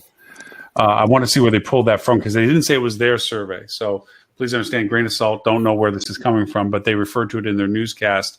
In reference to their concerns as to their industry, they referred to that number.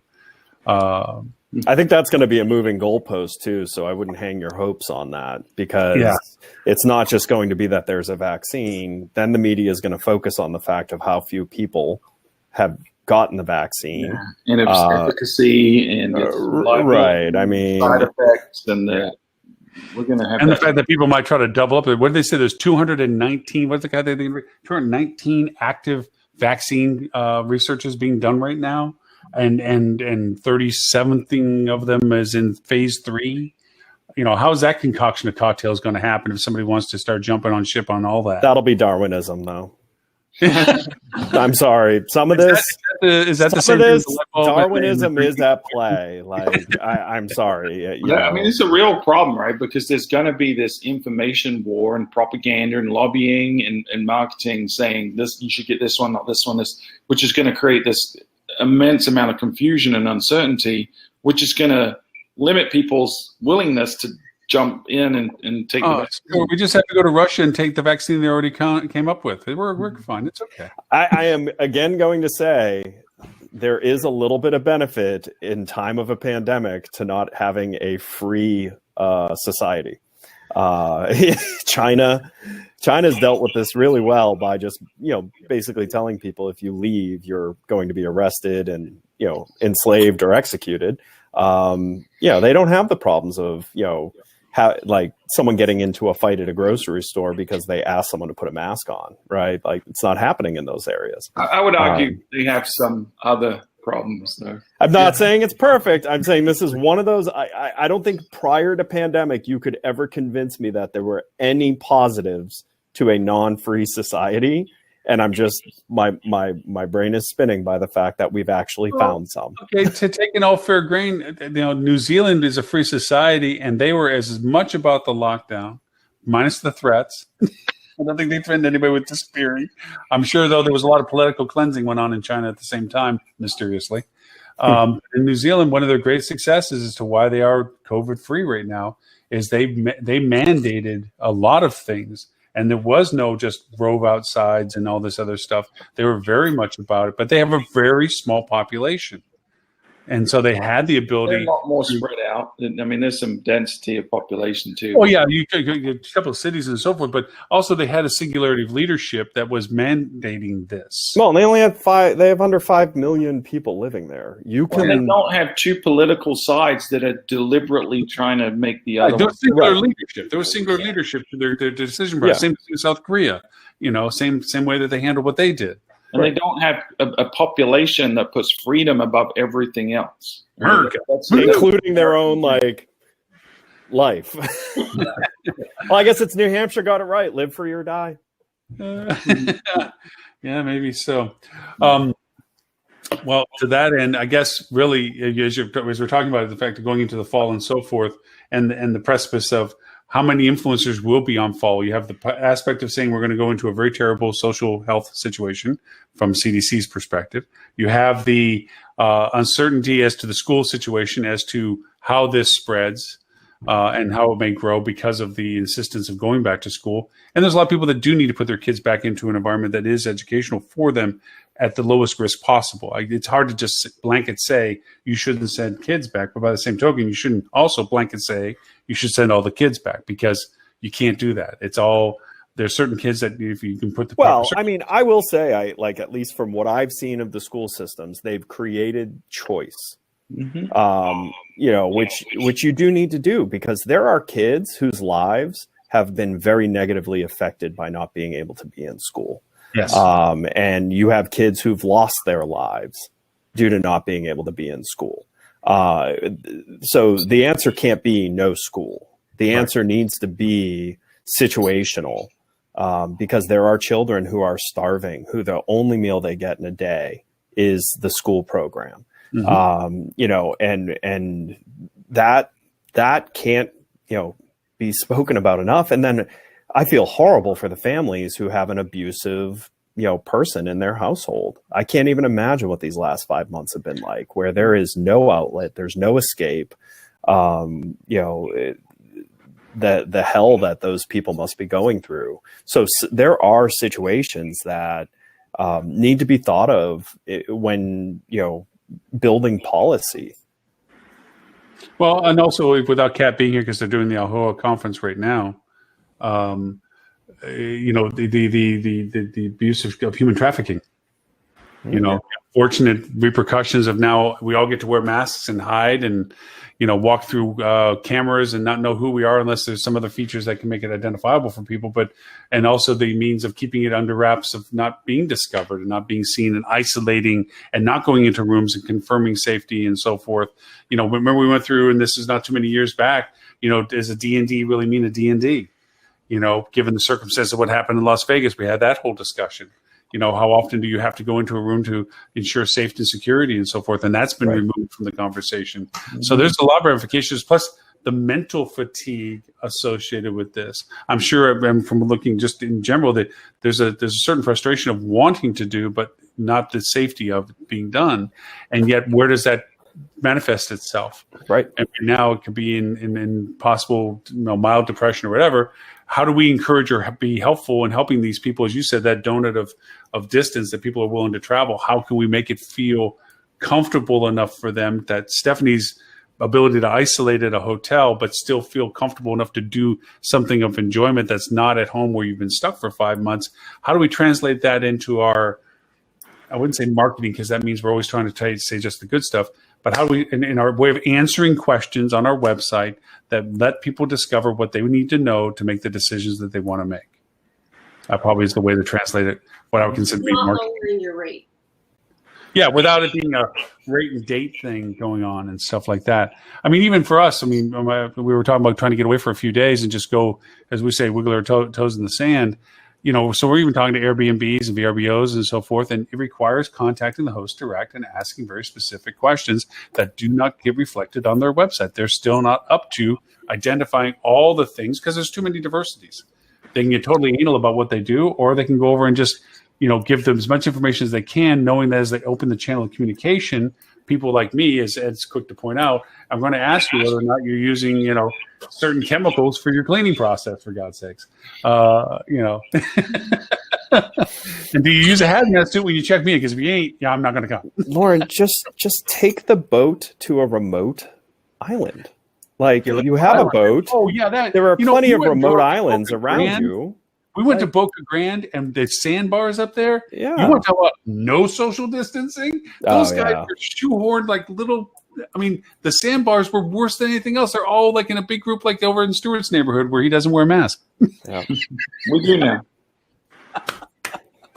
Well, because Stuart bought a house in a nicer neighborhood, so they're all masked. Yeah.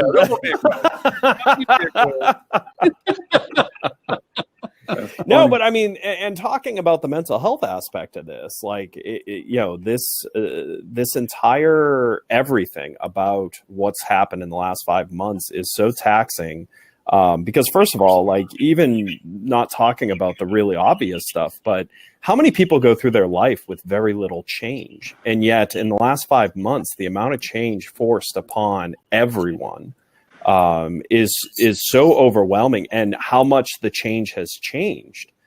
That's a lot of what society is struggling with right now, is they're used to kind of picking a truth, and that truth holds long enough that, you know, it's not uncomfortable, but there's so much dynamic happening here that every day, every hour, there's change.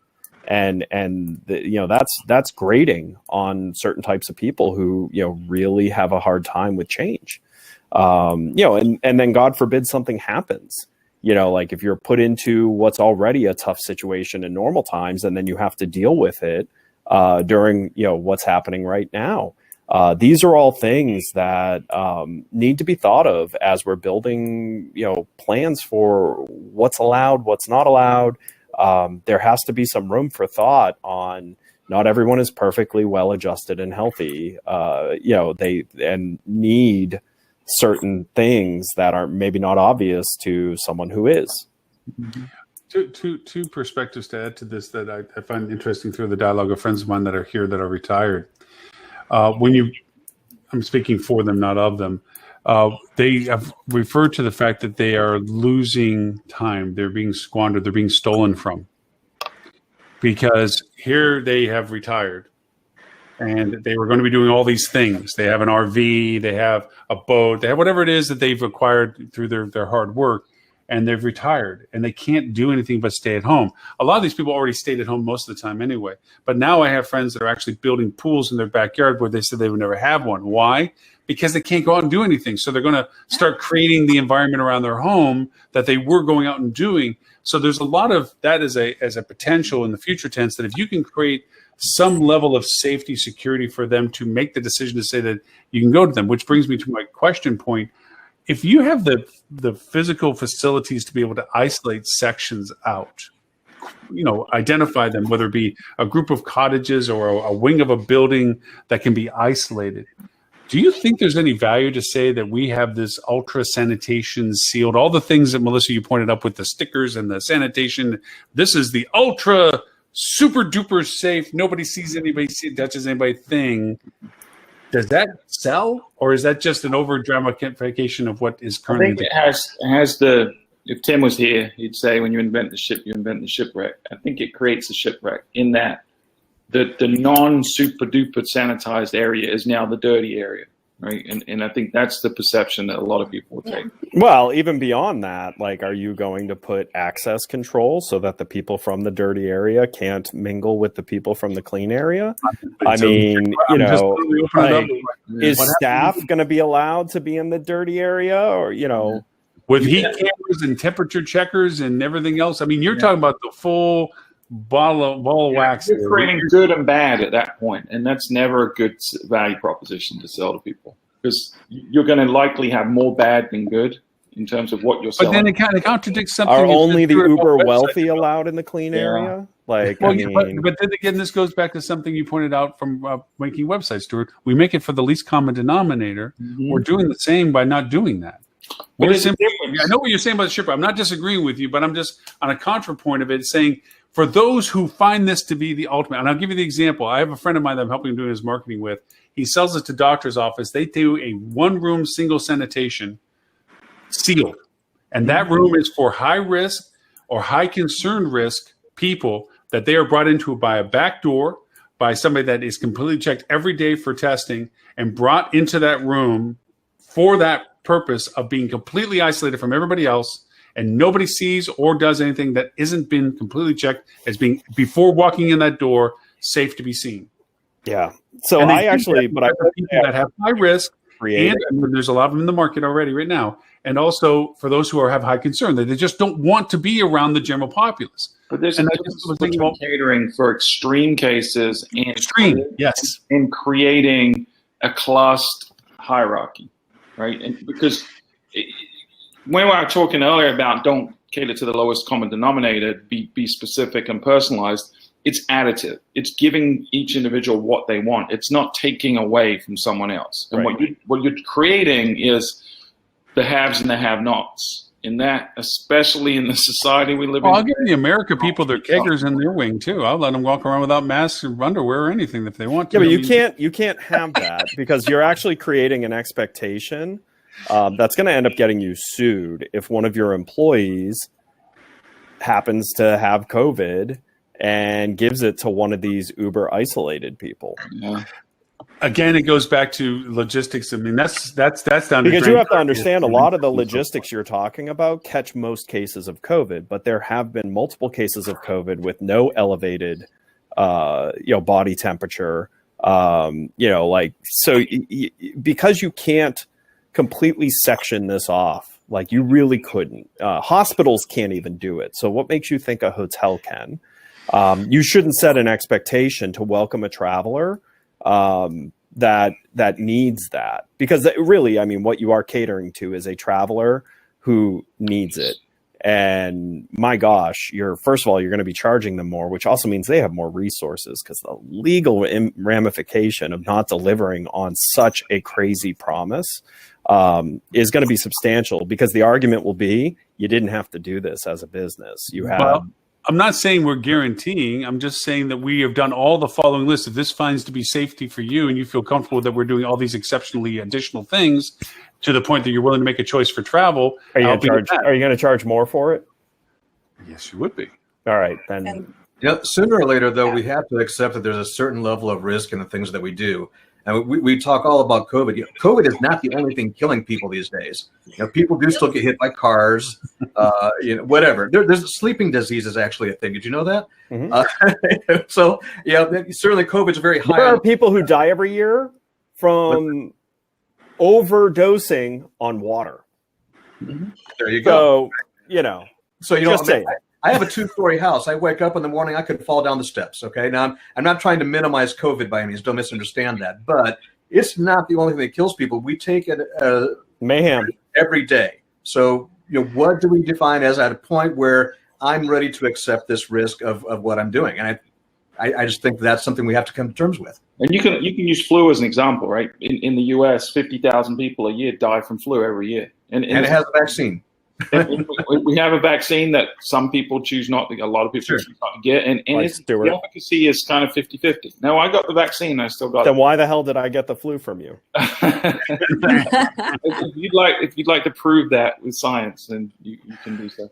But you're right, 100%, Dean, that people will get a tolerance level at some point. There's some threshold where the media, and I'm not blaming the media for over sensationalizing it, other than to say people react to what they're being told. And can we stop calling them the media? Can we just call them the entertainment reporters? I mean, because that's so true. I wish it wasn't, but it is. Yeah. Media. But yeah, I think you're spot on, Dean. I think people will get to a point where they're comfortable with taking some risk, just like we risk every day when we get out of bed, or even staying in bed. We could get hit by a plane that crashed into our house. So. No, and there are still things that kill more people than the COVID virus does, like heart disease. Yeah, heart disease. Tuberculosis is still a thing. No, we don't. Nobody closed the school because of tuberculosis, but it's still okay. Yeah. And I would like to make this distinction on some things. There's a lot that kills us, but not a lot of it can be transferred. Yes. Right. Okay. There's a difference between I have heart disease, I die, compared to I can give you heart disease and you die. There's a lot of things that give you heart disease that no one talks about. Very true as well. Diabetes. What we can't control, what we can track is what's the fear. Our sedentary lifestyle. Right. So we should start marketing around how our resort has all these great amenities so that you don't have a sedentary lifestyle, so you don't get heart disease. Boom. Nature, travel, and wellness resorts are a thing now. That's absolutely. Yeah. Well, and I think to Lauren's point, I know where you were going. I tend to agree, especially with Stuart and Ed, as far as I think it was a little overkill and ripe for lawsuits. But the idea, like if you have cottages, if you have something that's unique and different, or you're on the coast and you have these private rooms, talking about that and marketing that is one thing. But I think to go like a wing of our property is this ultra high luxury and all super clean and perfect really does open you up to Well, potential lawsuits, to all the things that they said. But I do think if you have something like, I've looked at places here locally, and by locally I mean Northern California, that have cottages or unique room types or different things where you are kind of sequestered or away from other people as options. And I think from a marketing standpoint, that's fine, as long as you're not trying to create something extra or that has the perception of a guarantee of you're not. Well, no guarantee to it, but there actually are some all-inclusive resorts in the Mediterranean that are now listing themselves as COVID-free, COVID-safe, COVID traveling destinations, where they go through pretty much what I just described: a complete overhaul of anybody that's in contact, constantly tested, constant cleaning, constant sanitation. Everybody that's around there is, kept in a bubble, and they're constantly tested. And you go to these places, and everything's included, and you don't go anywhere else. And they're in existence right now. Yeah. Now, I don't feel that works. I'm making this an extreme case, and thank you for pointing out. But the idea of saying that there is a spectrum of safety, as we have all acknowledged. There are those that don't give a rat's butt, and then there's those that, like me, that want to know what the latest brand cleaning product you have. So, and then even beyond that, because there is those that really truly have genuine risk factor of contriving. And unfortunately, those people shouldn't be traveling right now. Like, You can't say that. You can't say that. You can't say, gee, I'm really sorry for your life. You can't travel. I refuse to accept that. There is everybody in the world has the right to travel. And if I can provide, I didn't say they can't. However, like, if I get on an airplane, I have a far lower risk of dying from COVID than someone with no immune system. So, I am cautious you about on a plane that doesn't put anybody else on it to get you to some place you've never seen, so you can go on a beach you always wanted to be on. God dang it! I hope I'm that guy. And I hope you have that much money.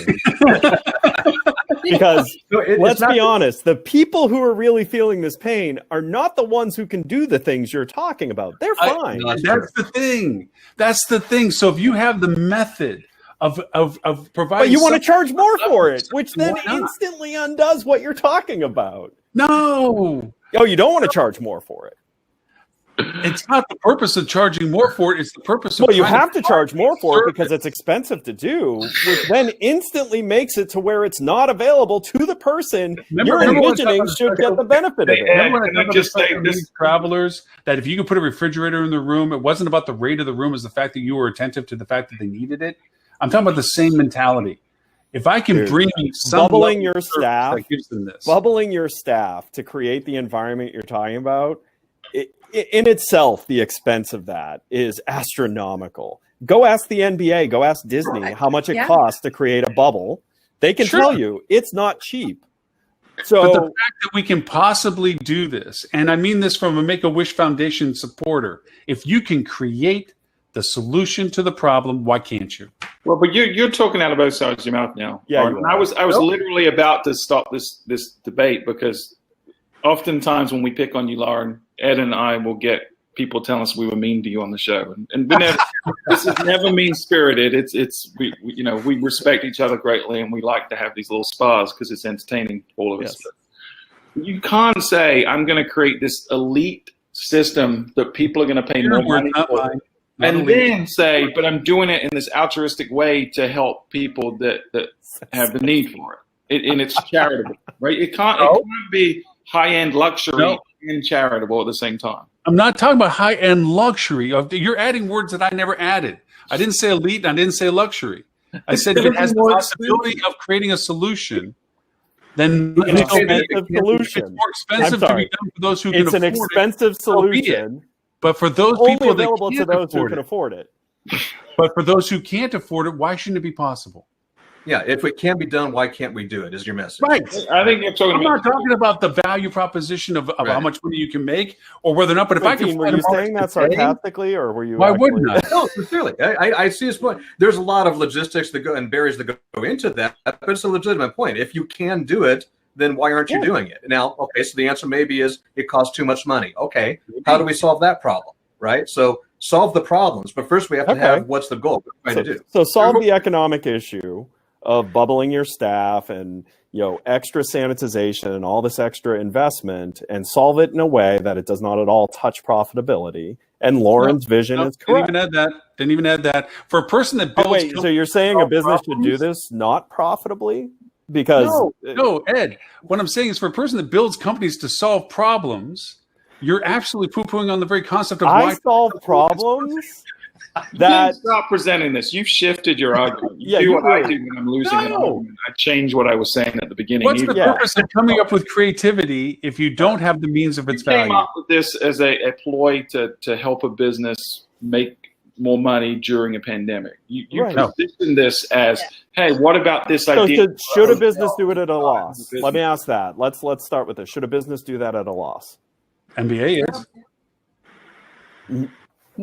Are you kidding me? If the NBA wasn't on TV right now, the loss would be substantially more. Have you seen ESPN and Disney also have invested in this because they were about to lose billions and billions of dollars by not having the NBA on. Right.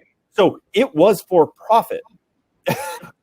But right now it's not profitable. Afforded to people who can afford private jets and all that stuff. It's only being done for the wealthiest of wealthy. They are at a loss right now, and they're continuing to be at a loss right now. Then they would be had they not done it.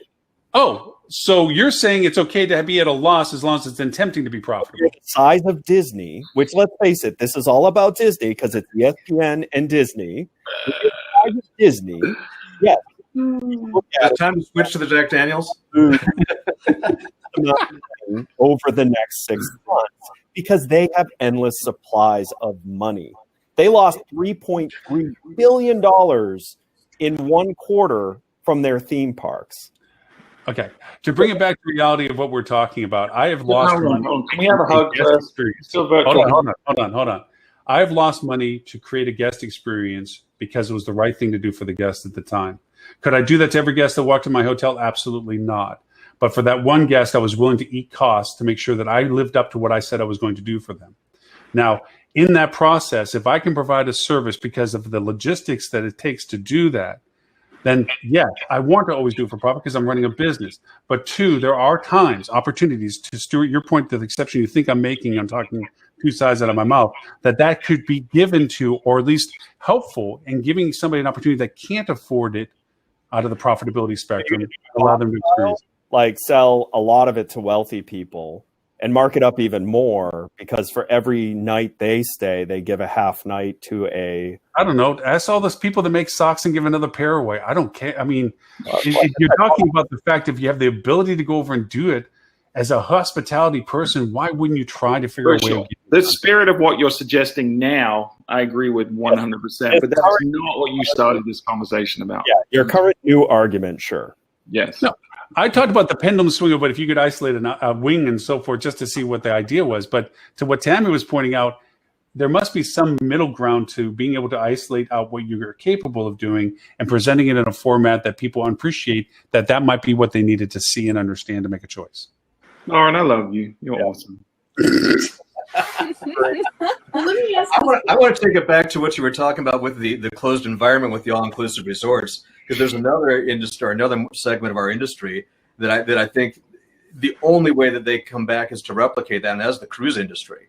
The only way the cruises have a chance of coming back, and mind you see the reports, Royal Caribbean says 2021 bookings are just going like crazy, but the only way this works is if A, the ship is hospital grade clean, everything has got to be sanitized, and B, everyone that comes on has got to be tested. And I don't mean just the test that you get results from 3 days later. I mean, like, we have to have a way to test them there now, prove you are or are not carrying this disease. So that it doesn't work. You've now got a closed environment. You don't do any ports of call because that's a risk, but you've got a closed environment on a floating hotel that can go out to sea and you can have a good time. But see, again, the problem is the incubation period. You have to quarantine everyone for 14 days before they put a foot on there. Right, and the other problem is no ports of call plus social distancing on a boat. But wait, on a boat, social, like real social distancing. Plus the idea is once you got on the boat, you're in a safe zone. But you're Sure. not. No. But that's the thing. No. Well- This isn't a disease that like we have anywhere near the ability to hit 100%. You're And right. So, You're so- right. and we won't in January either. And we likely won't in March of next year. So, here's the problem. Yes, Royal Caribbean and all of them have record bookings for next year. And in January, if one cruise ship in the entire world gets a massive outbreak, it's all gone. You're exactly right. Yeah. Right. So, and then what you were explaining, if you did set up that Shangri-La, it's really close to a floating prison. Well, there's a fine line. It's a Depends very what people fine are willing line. to think that they want to enjoy it. Do they want to be floating around in an open ocean, catching sunsets and sunrises, or sitting at home worrying about Catching how? sunsets and I think, sunrises. I think you're looking at the fact that we're going to all take our own advice and realize that we have to change what we're doing and how we're doing it. Stuart, to your point, maybe there is a 14-day isolated quarantine hotel by the Caribbean cruise line that sits outside there, and they have to sit in there for 14 freaking days until they can get on the boat. I don't know. I'm just making this up. And they might go to We've got better technology by They might then. be in a bubble, and that they can only go to certain places and be in a bubble. We don't know. I The think reality you just is, give this is all everyone the changes hazmat back. suits and let them just go on with their life. Everyone has to wear a full hazmat for 2021. We're just going into Mad Max, right? Next year it's Mad Max year. It's the year the film took place. Obviously, this is what led to Mad Max. So let's just lean into it. And again, you may be brighter than you know, but by the same and token, it scares me. I think as long as we have the hope that we can figure some of this stuff out, that we won't be following into that. We will figure out different ways of doing it. We will be water over a rock. Anyway, sorry to drag everybody into a fun dialogue of. I love it when you guys laugh. I like when you lie too. Like, sorry everyone that I did this. No, you're Yeah. not. To clarify, Lauren will call both me and Ed after this show and say, "Hey, that was a fun one. We really got into that one." I enjoyed it. Thinking, these guys I hate actually have a scheduled phone call with Lauren I do after actually have this a call show with you. where Yeah. likely the conversation is going to be, wow, how fun was that conversation? And we all agree that the fun of this is when we get to disagree. Because honestly, if we just keep nodding heads to each other, it's like, It's okay, all the great, fun we all of agree. this. That's wonderful. The idea of it is that we have different perspectives on some of this stuff. Melissa, you were the catalyst of this today because you brought all the different stuff. And She's like, don't put that. She's like, don't put that on me. it. Don't put your dysfunction on me. I brought up a hypothetical that went way off the center. So anyway. Melissa I'll is keep that counting down the days that they're no longer doing this report, so she no longer has to come on the show. Oh no! Never we. I have to run. I have a an important call coming in. Have a great weekend, Let's everyone. get some real quick. Say Thanks. bye. And we're all right. Flip 2. That's where it came from. All right. I'm out of here with you guys. Stephanie, So- Cogwheel Marketing. How do they get a hold of you? Cogwheelmarketing.com or check me out on LinkedIn, Stephanie Spark Smith. And we're going to be rolling out some social media stuff, videos related to eCornell. eCornell is rolling out their hotel digital marketing course. You guys, might be something to check out if someone needs some new training. I think, Tammie, somebody from Milestone has some videos on there too. I think Anil did. Yeah. Yeah. Yeah, Neil typically does a lot of stuff for Cornell. So Yeah. Nice. So thanks I missed you guys. Hope to be back on more regularly now that I have a place to live. And looking forward to it. Hopefully, you get some furniture in, and the kids don't drive you crazy. I hope not to. All right. Thanks, Thanks, guys. Stephanie.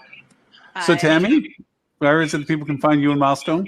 Absolutely. MilestoneInternet.com, or I'm on LinkedIn as Tammie Carlisle. And as Stephanie said, eCornell. There's also HSMAI has been doing a ton of education and stuff on digital marketing, revenue management, and the like. So lots of opportunities. And I know we've got a lot of webinars and content on our blog as well. So. Yeah, you have some good stuff coming up. I saw that. I signed up for some stuff. Really, always good stuff from you guys. Thank you for that. Dean, know more about your complex and totally comprehensive meta search world domination? Basecamp Meta, designed for training agencies and hoteliers about Meta, and metasearchmarketing.com to provide you a platform agnostic consultation about running your meta search. Before Stephanie left, I was going to actually say on one of our live shows down the road here, I want to spar with her a little bit over meta search. Her and I have some varied opinions on whether or not it can attract new guests. So that'll be a conversation for another day. So it won't be the Stuart, Lauren, Ed dialogue. It'll be the Dean, Stephanie. Yeah, let's go. Okay, all right, go. You'll be the headliners that week. That's Yeah. Melissa, if people want to know about you and, of course, Fuel Travel and the continuation of the survey and everything else like that and all the other cool stuff that Stuart takes credit for, where can they find you? And your podcast, the award-winning podcast. All things related to fuel at fueltravel.com, either /podcast/blog. That's where all the survey results are. You can find me on LinkedIn at Melissa Kavanagh, or I'm on Twitter, M.A. Kavanagh. Mr. Stuart Butler, sir. Yeah, what she said. But I will say that for those of you interested in this data, Melissa and the team have been working really hard on this, and we have been doing a deep dive into every question on the podcast as they come out. So we'll be recording, for those of you who want to dig deeper into this, Volume 8, we'll be recording that this afternoon, pushing it out probably on Monday. So if you subscribe to the fueltravel.com/podcast, also you can search for Fuel Hotel Marketing Podcast. Anywhere you listen, you'll find it, but we'll be digging deep into that data. And then anyone listening to that's interested in improving their check-in process, reducing contact between guests and staff, then we have a really cool mobile app that is selling like hotcakes right now because everyone's looking to keep everyone safe and reassure guests and get people back in the hotel. So fueltravel.com is the place to look at that as well. Also, too, you're booking, aren't you one of the only GDPR compliant platforms at this point? So we have a booking engine that's very mobile friendly, very data secure, so GDPR and California Privacy Act, and it's also as close to ADA compliant as you can get. So basically WCAG 2.1, AA standards, it meets those. I think we are the only booking engine that can claim WCAG compliance. So yeah. That's powerful stuff. That's awesome. Well, thank you for everyone's patience on our dialogue at the tail end, but I certainly appreciate the inspiration for it. For this and all previous 261 episodes of the show, which is this show is actually our anniversary, 6th year anniversary total. So we're rolling into our 7th. So it's going to be anymore. You always add a year to it. When did actually I started in 14, but it wasn't consistent. 15 was consistent. Okay. And so, now we're keeping with the consistency aspect of it with the numerics and so forth, we roll into the 7th year after today, technically. So we're finally at that point. I get to go and be right after a year. I feel like Trump, eventually I'll be right. Oh, that was a cheap shot. Also, too, we do a recap podcast, which goes over through some tools and techniques that we don't talk about here on the show as much as we used to.